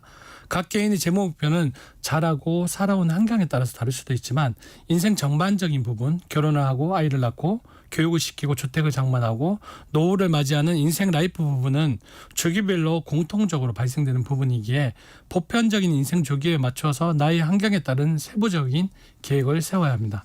사람마다 목돈을 모아야 하는 이유와 기준은 다릅니다. 어떤 사람은 가장 시급하게 시어머니를 위한 1천만 원이 될 수도 있고 또한 주택 구입 등을 계획하는 경우에는 1억 원 이상의 목돈을 모아야지 대출을 연결해서라도 내 집 마련이 가능하겠죠. 중요한 것은 자신의 상황에 맞는 현실적인 목표치를 정하는 것입니다. 그럼 지금 내가 어떤 상황인지 정확하게 파악을 해야 목표를 세울 수 있겠네요. 네, 맞는 말씀입니다. 그런 파악을 하기 위해서는 재무상태표를 만들어서 나의 재무상태를 파악해야 합니다. 나의 가족 구성원에 대한 정보, 나의 소득 및 지출 현황, 자산 현황, 부채 현황 등 나의 재무 목적에 맞추어서 현금 흐름표를 작성해서 분석해야 하는데요. 조금 느긋하면 넘어지지 않는다는 말이 있듯이 첫 목돈을 만들 때에는 남들보다 조금 느리게 간다고 생각하고 저축을 통해 기반을 마련하는 것이 중요합니다. 네. 단지 기간을 너무 길게 잡지 말고 지치지 않고 충분히 성취감을 느낄 수 있는 기간으로 설정하면 됩니다. 비투 연끌 같은 투기적 형태의 자산 형성이 시작되면 시장 상황의 변화 등으로 항상 어딘가에 쫓기게 되고 마음만 급해지므로 투자만을 통한 목돈 마련은 위험성이 높습니다. 재테크의 성공으로 짧은 시간에 목돈을 마련할 수 있다고 하지만 네. 반대로 큰 손실을 입을 수도 있기에 투자 상품과 안전 상품의 적당한 비중이 무엇보다 더 중요합니다. 그래서 나의 재무 목적에 맞추어서 단기, 중기, 장기 정확한 분배가 있어야 되겠고 이때 대출이나 신용카드 빚이 있다면 임신, 출산 전에 최대한 상환하는 데 포커스를 맞추는 게 중요하고요. 저축을 할 때에는 통장 앞에 저축의 용도별 이름을 지어주는 것도 좋습니다. 그렇군요. 그런데 씀씀이를 줄인다는 게 쉬운 얘기는 아니잖아요. 네, 맞습니다. 내가 과연 이 금액으로 한 달을 견뎌낼 수 있을까 이런 두려움이 네. 생기죠. 그런데 실천하지 않으면 절대로 나의 환경은 바뀌지 않습니다. 생각을 바꿔서 그저 내가 매달 사용하는 지출에서 필요 없는 지출을 이 기회에 없앤다 이렇게 생각해야 하고요. 좀 전에 얘기한 재무상태표를 만들어 저축과 투자 상품을 나눈 대로 실천하면 됩니다.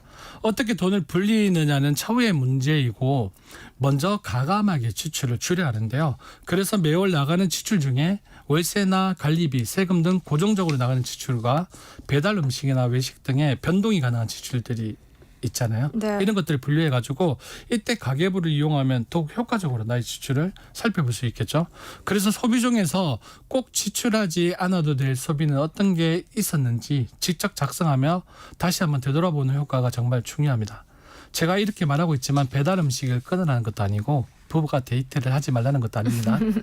당연히 맛있는 음식도 시켜 먹을 수도 있고 부부간 좋은 시간도 가져야 하고 때때로 친구도 만나야겠죠. 하지만 그 비중을 지금보다 줄여서 모은 비용으로 투자를 해야 한다는 얘기입니다. 당장 모든 게 변화하기는 정말 쉽지 않습니다. 하지만 변화가 없다면 상황은 바뀌지 않습니다. 남들 하는 거 다 따라하며 재테크를 한다. 재테크와 우리 삶이 그렇게 쉽지는 않습니다. 네. 네, 이걸 계속해서 실천해 나간다는 건 또 다른 문제잖아요. 네. 어떻게 하면 작심삼일로 끝나지 않을까요? 그래서 마지막으로 정기적인 모니터링인데요. 네. 다이어트를 해도 유지하는 게 가장 힘들거든요. 그럼요. 저도 40kg씩 4번을 빼봤는데 이렇게 살이 빼고 나서 또다시 요요 때문에 점점 더 몸이 커지는 거예요.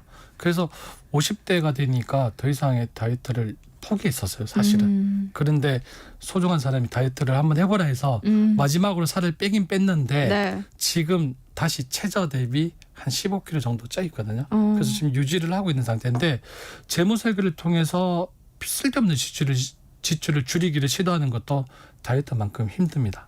그러니까 살 빼는 거는 가능한데 유지하는 게 힘들듯이 네. 지출도 줄일 수는 있는데 유지하는 게 가장 힘든 거거든요. 네. 그래서 인간은 줄이기 힘든 3가지가 있다는데 집의 평수, 차이 크기, 입맛이라고 하더라고요.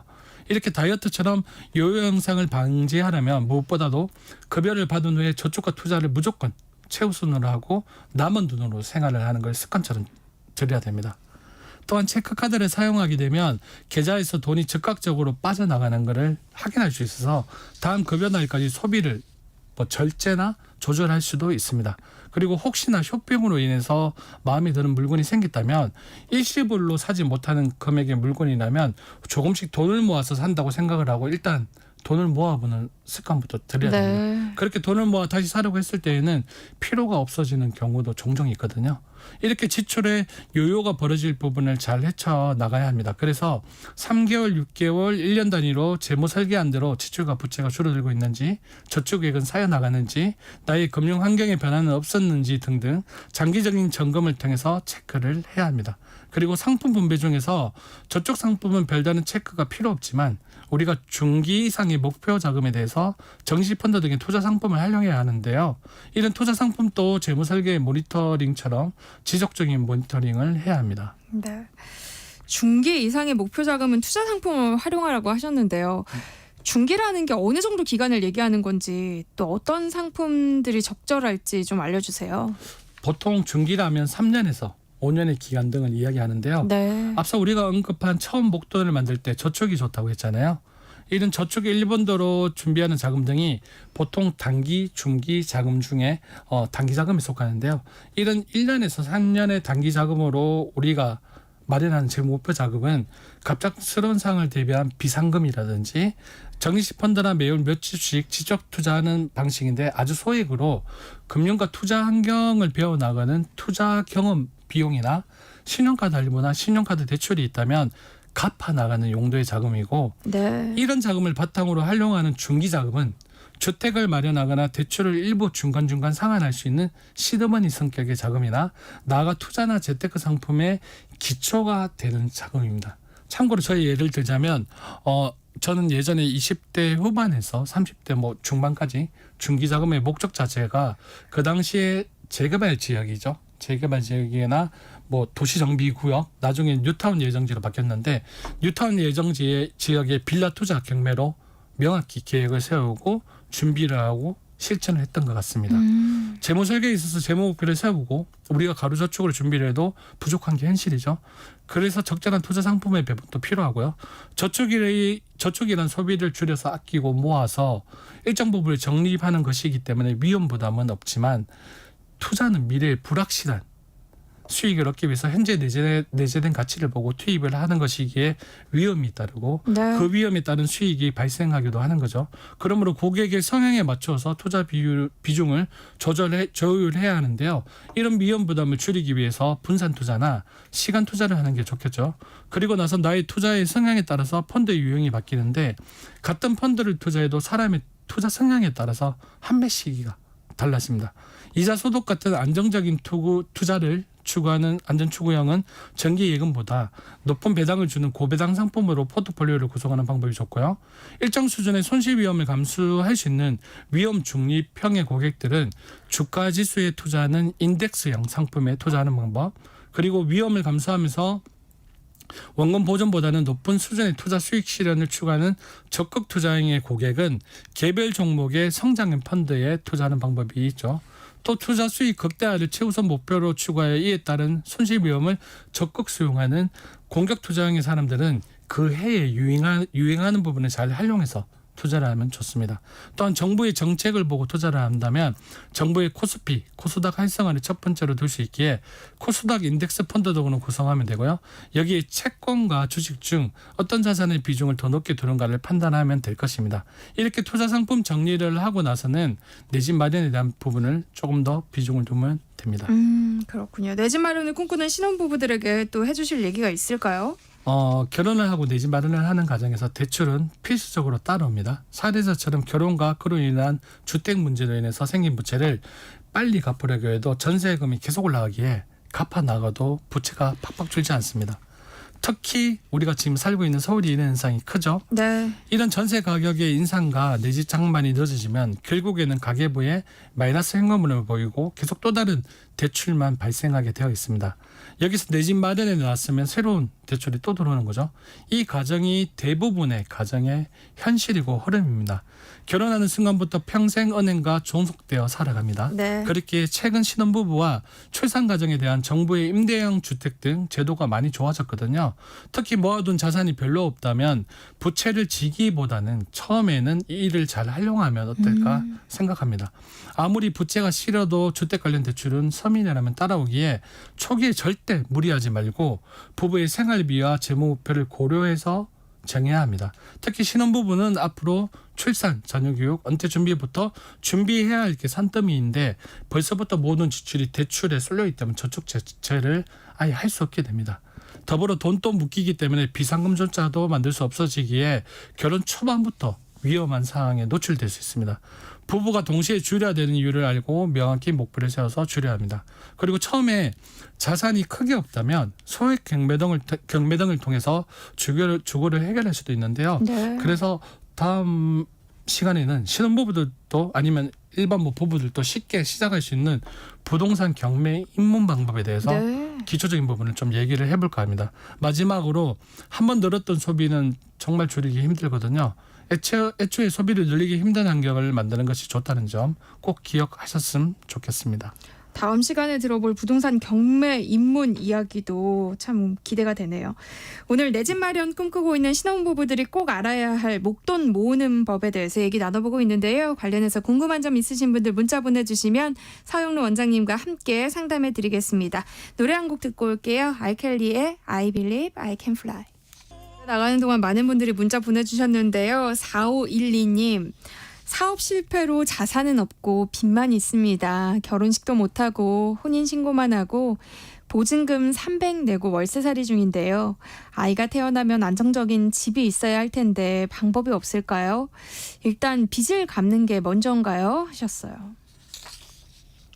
빚을 먼저 갚는 게 우선이죠. 네. 우선이고 한번 지지난 시간인가 한번 얘기를 했었는데 지금 제가 어떤 상황인가는 모르겠어요. 4512님이. 근데 만약에 부채를 지고 있고 부채를 갚는데 조금 힘든 경우라면 파산하기 전에 신용회복위원회에서 좀 조정에 대한 부분을 신청해 보는 것도 괜찮다고 생각이 들고요. 그리고 그 지난 시간에 저희가 신혼부부에 대해서 주택 마련에 대한 이야기를 했었잖아요. 그래서 아이가 태어나면 지금은 우리나라가 저출산을 해결하기 위해서 많은 정책들이 있잖아요. 그래서 저출생에 관련된 임대 주택에 대해서 우선적으로 조금 알아보시고 활용하시는 게 4512님한테 가장 안정적으로 주택을 해결할 수 있는 방법이라고 생각이 듭니다. 네. 5720님, 요즘 부동산이 오른다고 해서 저는 영끌해서라도 집을 사자는 주인데요. 저희 남편은 그러면 한 달 생활비가 너무 줄어든다면서 절대로 싫다고 합니다. 지금 이 시기에 영끌은 원장님도 무리라고 보시나요? 라고 개인적으로 굉장히 어려운 질문이죠. 한 주마다 네. 어려운 질문을 하시는데요. 이거 저 개인적인 이야기를 해도 될까요? 네, 해주세요. 영끌 지금 서울 쪽은 특히 서울 네. 쪽 그리고 서울에서도 우리가 있는 뭐 강남 상구라든지 아니면 마용성이라든지 네. 이런 지역들은 지금 사실 많이 뛰고 있잖아요. 엄청 올랐어요. 사실 올 상반기보다 지금 보면 가격이 한 3억대, 4억대까지 또 뛰었더라고요. 그래서 영끌의 기준이 만약에 내가 한 달 동안 생활하는데 모든 시스템이 스톱이 된다면 그건 안 된다고 보고요. 그쵸. 그런데 만약에 제가 말했던 그런 지역 쪽에 투자를 한다면 한 달에 생활을 할 수 있는 기준이라면 저는 솔직하게 행동할 것 같아요. 그러니까, 행동할 것 같아요. 그러니까 한 달에 뭐 졸라매면 네, 가능한 범위 졸라매고. 내라면 네. 그렇다고 이 기준이 뭐 아예 학원을 끊게 하고 한다는 기준은 아니고 네. 아까 좀 전에 말했듯이 우리가 외식 줄이고 그렇죠. 변동 지출에서 네. 줄일 수 있는 것들 있죠. 그래서 가능하다면 한번 해보는 것도 괜찮지 않을까 생각이 듭니다. 정확하게 어딘지 말씀해 주셨으면 더 자세하게 이제 얘기해 주실 수 있었을 텐데 그죠? 네. 3920님 예전에 금 ETF 얘기도 해주셨는데요. 중장기로 금 ETF는 어떨까요? 이제 돌된 아기가 있는 결혼 3년차 부부입니다 하셨어요. 그 안전자산이죠. 그리고 화폐를 대처할 수 있는 자산들이 이제 금이잖아요. 네, 금값이 또 엄청 오르고 있어요. 네. 아마 우리 그때 방송했을 때가 최고가이고 조금 내려갔다가 지금 거의 뭐 비슷하게 또, 회복되고 네. 있는데 네. 지금 금값은 사실은 현물을 구입하기에는 조금 부담이 된다고 저는 개인적으로 생각이 들고요. 그래서 이렇게 금 ETF로 쪼개서 사는 것은 괜찮다고 생각이 됩니다. 그래서 중장기적으로 금 ETF는 어떨까요? 라는 질문에 대한 대답은 괜찮다고 생각합니다. 네, 알겠습니다. 자, 짠테크 SOS 돈 되는 라디오 오늘 여기까지 하겠습니다. 서영래 한국경제교육원장과 함께했습니다. 고맙습니다. 네, 고맙습니다.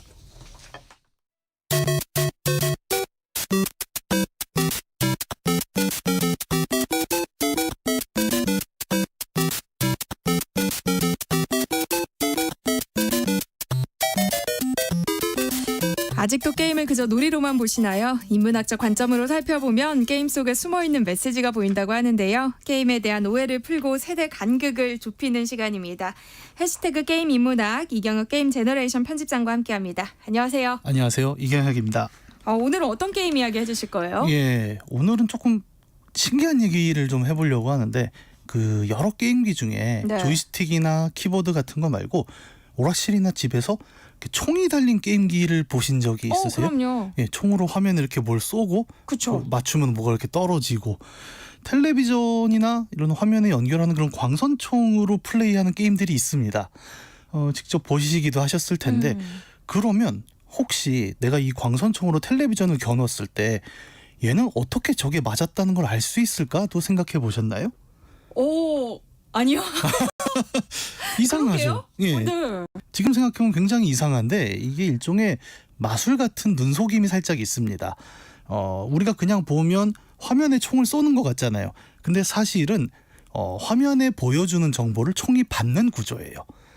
이게 이렇게 설명하면 확 와닿지가 않는데 예를 들어 이 바닥에서 제일 유명한 게임 중에 오리 사냥하는 게임이 있습니다. 화면에 이렇게 오리가 날아가면 그걸로 총을 쏘면 맞으면 떨어지는 거예요. 아마 이걸 굉장히 많이 보셨을 텐데 어떻게 실제로는 처리를 하냐면 오리를 내가 딱 겨누고 총을 방아쇠를 당기는 순간 사람이 눈이 이제 모든 프레임을 다 보진 못하잖아요. 순간적으로 화면을 끄고 오리 윗는치에 하얀 점을 하나 찍어주는 거예요.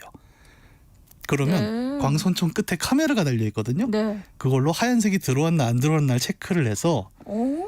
맞췄다 안 맞췄다를 체크하는 방식으로 처리가 됩니다. 그래서 사실은 눈속임인데 그렇네요. 이걸 잘 모르시는 분들은 텔레비전에서 뭔가 뭐 받아서 처리하는 게 아닐까? 이제 그러니까요. 이렇게 생각을 하는 거죠. 그러니까 사실은 총을 쏘는 게 아니라 네. 화면을 읽어드리는 총 모양의 기계인 거네요. 그렇죠. 사실은 카메라다라고 얘기해도 되는. 근데 그걸 총 모양으로 만드니까 우리가 생각을 아예 못하는 거죠. 좀 신기한 얘기로 이야기를 시작을 해봤는데 이 이야기를 꺼낸 이유는 조금 다른 질문을 위해서입니다. 뭐 똑같은 총 쏘는 게임을 조이스틱으로 할 수도 있는 거잖아요. 네. 근데 왜 굳이 이렇게 눈속임을 해가면서까지 광선총이라는 모양을 만들어서 게임을 플레이했고 우리는 왜 그걸 재밌어 했을까라는 질문으로 시작되는 오늘의 이야기는 간단히 말하면 한 문장으로 얘기해 볼 수 있을 것 같습니다. 게임은 시청각 매체가 아닙니다. 에이, 아이 게임 화면하고 소리로 구성되어 있는데 어떻게 네. 시청각 매체가 아니에요? 그렇죠. 다들 이제 그렇게 생각을 네. 하세요. 뭐 또 현대는 워낙 시청각 매체의 시대이기도 하니까요. 매체라는 건 어떤 정보가 있을 때 그걸 인간에게 전해주는 도구라고 이야기를 하잖아요.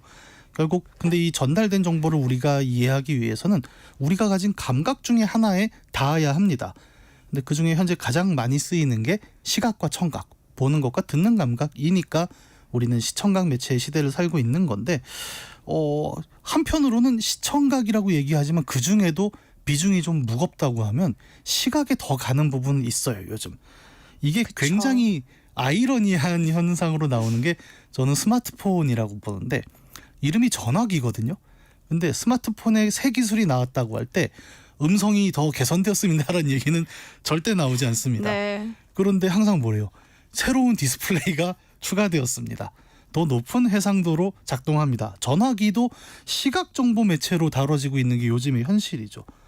당장 저희가 진행하는 라디오도 마찬가지죠. 그렇죠. 저는 여기 처음 출연할 때 보이는 라디오인 줄 몰랐습니다.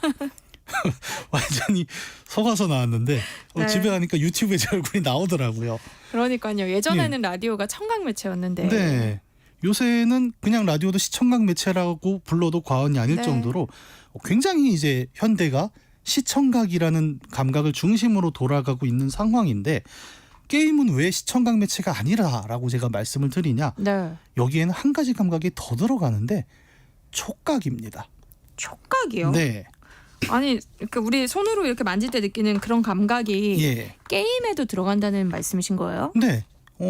아까 얘기한 그 광선총 얘기를 다시 한번 생각해 보죠.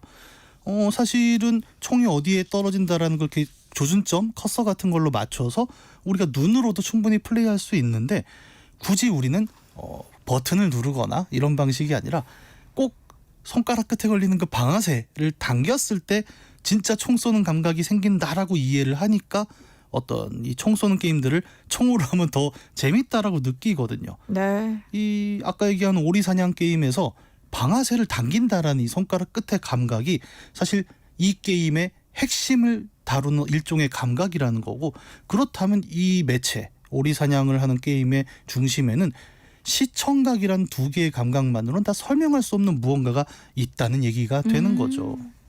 생각해보니까 정말 그런데요. 왜 오락실에 있는 다른 총 쏘는 게임들도 총이 아니라 네. 만약에 버튼으로 돼 있다. 네. 이러면 좀 어색할 것 같아요. 이게 어색한 경우가 있고 안 어색한 경우가 있는데 요즘 특히 오락실에 가보시면 이런 다양한 감각들을 활용하는 게임들로 꽉 차 있는 걸 아마 보실 수 있을 겁니다. 예를 들어 대표적인 게 뭐냐면 자동차 운전 게임이죠. 보면 아니 그냥 이렇게 조이스틱 좌우로 움직여도 될 거를 굳이 진짜 자동차처럼 핸들을 만들고 네. 페달을 만들고 기어를 다 만들어 놓습니다. 그리고 그 페달을 밟아보면 아주 고급 게임 같은 경우에는 실제 엑셀과 브레이크를 밟을 때 그 유압 들어가는 느낌 있죠. 그걸 그대로 구현해 놓은 게임들이 있어요. 그리고 요즘 오락실 이 핸들 들어가는 자동차 게임 중에선 포스 피드백이라고 해서 바퀴가 예를 들어 자갈 노면을 굴러갈 때 그 핸들에 전해지는 진동을 그대로 재현하는 경우도 그쵸. 있습니다. 이런 얘기들은 뭐냐면 우리가 게임을 통해서 어떤 환경을 전달받는 거잖아요. 예를 들어 아스팔트 길을 운전을 하다가 옆으로 빠졌습니다. 그러면 화면은 자갈길을 보여주고 소리도 돌이 드륵드륵 굴러가는 소리를 들려주면서 이걸로는 다 안 되니까 핸들에다가 지금 너의 타이어가 자갈을 굴러가고 있다는 느낌을 하나 더 얹어주는 거죠. 그렇기 때문에 시청각만으로 게임을 다 얘기할 수 없다라고 제가 말씀을 드리는 거죠. 어떻게 보면 얘는 촉각을 통해서 전달하는 추가적인 정보가 있는 게 게임이라는 거고, 실제로 그 정보가 빠졌을 때 어떤 경우에 우리는 굉장히 어색하다라는 느낌을 받기도 합니다. 말씀해 주신 것들은 근데 대부분 오락실에 있는 네. 게임들이고요. 네. 사실 우리가 흔하게 하는 뭐 PC나 가정용 게임기들은 네. 그래도 시청각 매체에 더 가깝지 않나요? 총도 없고 핸들도 없잖아요. 네. 언뜻 보면 아니 그냥 그 촉각을 위해 만들어진 게임이 따로 있는 거 아니냐라고 네. 보실 수도 있겠습니다만, 사실은 우리가 컴퓨터나 게임기로 할 때도 촉각은 굉장히 많은 정보를 제공을 하고 있어요. 아주 간단한 게임을 하나 상상을 해보죠. 그냥 적이 뭔가 나를 공격하려고 큰 칼을 들어서 내리치는 게임이 있습니다. 근데 아주 정확한 타이밍에 버튼을 맞춰 누르면 피할 수 있는 딱 버튼 하나짜리 게임이에요. 그러면 우리는 화면을 보면서 생각을 합니다. 이 버튼을 언제 눌러야 가장 정확한 타이밍인가라고 하는데, 정확한 타임에 버튼을 누른다까지는 화면을 보고 할 수 있어요. 근데 그 다음에 중요한 건 뭐냐면, 나는 이 버튼을 정확하게 눌렀나? 라는 체크를 해야 되잖아요. 이 체크는 눈이 하지 않습니다. 손끝이 해요. 네. 왜냐하면 우리가 갖고 있는 이 버튼이라는 모든 기계 장치에는 스프링이 다 들어있지 않습니까? 그래서 누르기 전에 동작으로 다시 손을 떼면 돌아오죠. 손끝에 이 버튼이 제대로 눌렸다라는 감각이 있거든요.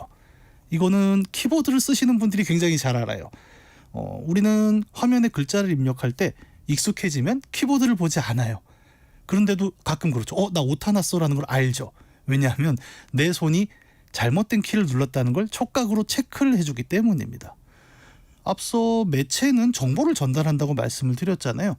키보드에서 오타를 냈을 때 키보드는 촉각 정보를 통해서 우리에게 알려주는 거죠.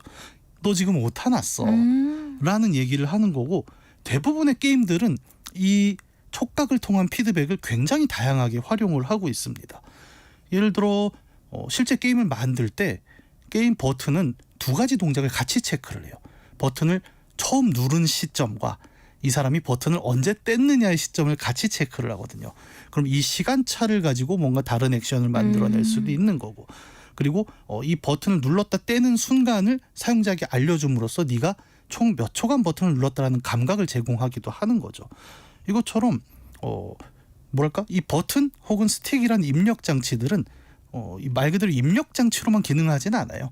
어떤 경우엔 너 정확히 입력했어, 아니면 너 지금 틀렸어라는 추가적인 정보를 우리에게 전달하는 또 다른 매체로도 기능을 하기 때문에, 저는 게임을 얘기할 때는 시청각 매체라고 부르기보다는 촉각을 하나 더 얹어서 공감각 매체다라고 이야기하는 게 더 맞는 표현이라고 생각을 합니다. 그러니까 버튼을 눌렀다 뗄 때 이 손끝에 느껴지는 감각 역시 정보 전달이라는 말씀이신 거잖아요. 네. 그러니까 생각해보니까 왜 게임 좋아하시는 분들 PC 게임 할 때 본인 키보드 이렇게 들고 다니면서 하시잖아요. 네. 그런 이유 때문인 거죠. 이게 키보드 또 매니아 분들은 그 세세한 압력을 다 느끼시잖아요. 네. 그래서 특히 이제 프로게이머 분들은 거의 자기 키보드 마우스 다 갖고 다니면서 세팅을 하고 이러기도 하십니다. 게임에서는 이런 기계들이 나에게 피드백을 먹여주는 정보도 굉장히 중요해요. 정말 뇌로 판단하기 힘든 짧은 순간에도 정확히 입력했다 아니다를 바로바로 체크를 해야 되니까요. 그런데 이제 워낙 시청각 매체가 중심인 시대다 보니까 이런 감각들이 우리에게 잘 다가오진 않는데, 사실 이 촉각으로 들어온 버튼을 나는 정확히 눌렀다, 이 말이 굉장히 중요하다라는 걸 우리는 이미 알고 있는데, 그걸 잘 보여주는 게이머들의 아주 유명한 한마디가 있습니다. 혹시 아시나요? 아니요. 게이머들의 유명한 한마디 뭐예요? 이게 의외로 오락실 PC방에 가보면 굉장히 많이 듣는 말인데, 자기들도 이 말을 부지부식간에 하거든요. 뭐냐면 뭔가 실수한 게이머가 탄식을 내뱉으면서 눌렀는데 라고 말하는 순간이 있습니다. 이걸 아마 많이 보셨을 거예요. 이게 80년대 오락실부터 지금의 PC방까지 다 똑같이 이 얘기를 합니다. 사실은 대부분 그래요. 눌렀는데 라는 말은 본인이 뭔가 실수를 했어요. 그런데 납득을 못하죠. 왜냐하면 나는 제 타임에 눌렀다 라고 하면서 기계를 탓하는 순간입니다. 나는 정확히 눌렀는데 기계는 제대로 판단하지 못했다. 그래서 기계에게 이 패배는 너의 탓이야라고 말할 때 눌렀는데 라는 이야기를 하게 되는데요. 화면상에는 이제 실패라는 정보가 뜰 거 아닙니까? 뭐 당신은 피하지 못했습니다라던가. 근데 내 손끝에 눌러졌던 나의 감각은 아니야, 난 정확히 눌렀어 라는 감각을 같이 얘기를 하는 거죠. 눈과 손이 맞았다 틀렸다를 서로 다른 팻말을 들어버린 거예요. 네. 그러다 보니까 플레이어 입장에선 가급적이면 내 편의 의견을 들어주고 싶겠죠. 그래서 자꾸 난 눌렀다, 정확하게 눌렀다라고 항변을 하는 건데 어떻게 보면 되게 이게 수십 년이 됐습니다. 그러니까 제가 초등학교 때도 이 얘기를 들었고 지금 PC방에 가도 이 얘기를 똑같이 듣거든요. 눌렀는데. 네. 아니 요즘 어린이들도 하더라고요. 그래서 이것은 어떻게 보면 촉각 정보라는 것이 이 게임의 역사 내내 우리와 함께 했던 굉장히 중요한 포인트였구나를 역설적으로 좀 보여주는 키워드가 아닐까 싶기도 합니다. 네, 해시태그 게임 인문학. 오늘은 게임이 왜 공감각적 매체인지 또 촉각 정보가 강조되는 배경에 숨어있는 메시지는 뭔지 함께 이야기 나눠보고 있습니다. 다시 이야기로 돌아가서요. 저는 사실 게임을 잘하려면 화면을 보고 즉각적으로 이렇게 반응하는 속도가 빨라야 한다고 생각했었거든요. 근데 게임의 촉각이 굉장히 중요한 매체였다는 게 좀 신기하네요. 네, 이게 우리가 사실은 잘 인지하지 못할 뿐인 거죠. 우리가 보통 게임의 특성이라는 얘기를 할 때는 상호작용 매체라는 얘기를 많이 합니다. 다른 매체들은 그냥 보거나 듣기만 하면 되는데 얘는 내가 계속 뭔가 리액션을 해줘야 돌아가는 매체잖아요. 근데 이 리액션 과정에는 결국 우리는 대부분의 경우, 많은 경우 손이나 피부가 있는 다른 감각들을 활용하기 때문에 어쩔 수 없이 촉각이 두드러질 수밖에 없어요. 근데 이 문제는 게임만 있는 것은 아닙니다. 예를 들어 집에 갔는데 깜깜한 화장실에서 불을 켜야지라고 할 때 우리는 어떻게 합니까? 눈으로 전등 스위치가 있는지 확인하지 못하잖아요. 근데도 잘 켜요. 왜냐하면 손으로 더듬어 보기 때문입니다. 그리고 그 버튼의 기능은 똑같아요. 정확히 잘 눌렸습니다라는 거 우리 손끝에 피드백을 해주죠. 그렇죠. 예, 이런 점들 때문에 촉각이란 건 시청각 매체 시대에도 굉장히 많이 활용되는 감각이긴 해요. 근데 이 촉각이라는 매체가 최근에는 좀 빠르게 쇠퇴하는 경향이 나타나게 되는데 바로 스마트폰 등을 중심으로 일어나는 터치 스크린의 보급 때문입니다. 그러네요. 생각해보면 예. 터치 스크린은 눌러도 눌렀다는 그 느낌이 없잖아요. 예. 기존의 버튼이란 건 다 스프링 장치, 물리적 장치를 통해서 물리적 장치라는 게 단지 버튼을 유지하는 문제가 아니라 당신은 정확히 눌렀습니다라는 신호를 주기도 했단 말이죠. 근데 터치 스크린 기기들은 그 피드백이 없어요. 그래서 요즘 스마트폰에는 햅틱이라고 하죠. 그 눌렀다라는 느낌을 주기 위해 가짜 진동을 만들어주기도 해요. 그래서 가끔 보면 이거 진짜 같은데?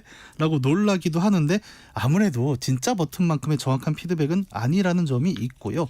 그래서 스마트폰으로 나오는 게임들을 보면 이 촉각 피드백이 없다는 게 가정이 돼서 아주 정밀한 컨트롤이 가능한 게임이 없습니다. 예를 들어 오락실에서 내가 스틱을 이렇게 살살 툭툭 쳐가면서 내 손끝에 있는 정보를 통해서 디테일하게 움직일 수 있는 기능이 스마트폰 게임엔 들어있질 않아요. 그래서 보통은 어떻게 하냐면 자동 사냥 뭐 이런 식으로 굳이 내가 세밀하게 플레이하지 않아도 되는 형태의 게임들이 모바일 게임의 주류를 이루게 되는 거고요. 어떻게 보면 장르를 바꾼 거죠.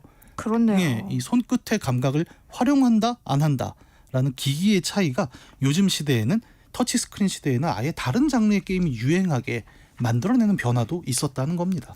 어떻게 보면 게임을 하기 더 편리해졌다고 볼 수도 있겠지만 동시에 공감각적 기능, 그러니까 사람들이 직접 느낄 수 있었던 정보가 좀 일부는 사라지는 것 같아서 아쉽네요. 요즘 시대에 이제 많이 지적되는 이슈 중에 하나가 키오스크 문제가 있지 않습니까? 디지털에 익숙하지 않은 기성세대가 키오스크 앞에서 당황한다, 이런 뉴스 많이 보셨을 거예요. 근데 여기에 잘 언급되지 않는 중요한 점 하나가 저는 키오스크도 물리적 피드백이 없다라는 점입니다. 네. 예를 들어 저 어렸을 땐 자판기란 건 째깍하고 눌리는 감각이 있었습니다. 근데 기성세대에게 이게 제대로 누른 게 맞아?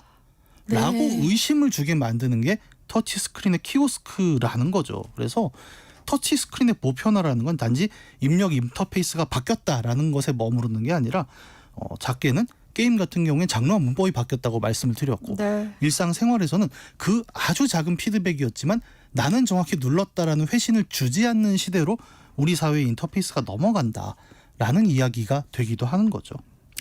해시태그 게임 인문학 오늘 이야기는 여기서 마무리하겠습니다. 이경혁 게임 제너레이션 편집장과 함께했습니다. 고맙습니다. 감사합니다. 네, 세상의 모든 정보도 여기서 마무리할게요. 마지막 곡으로 시스타의 터치 마이 바디 틀어드리면서 저는 내일 다시 찾아뵙겠습니다. 행복한 오후 이어가시고요. 지금까지 아나운서 전주리였습니다. 고맙습니다.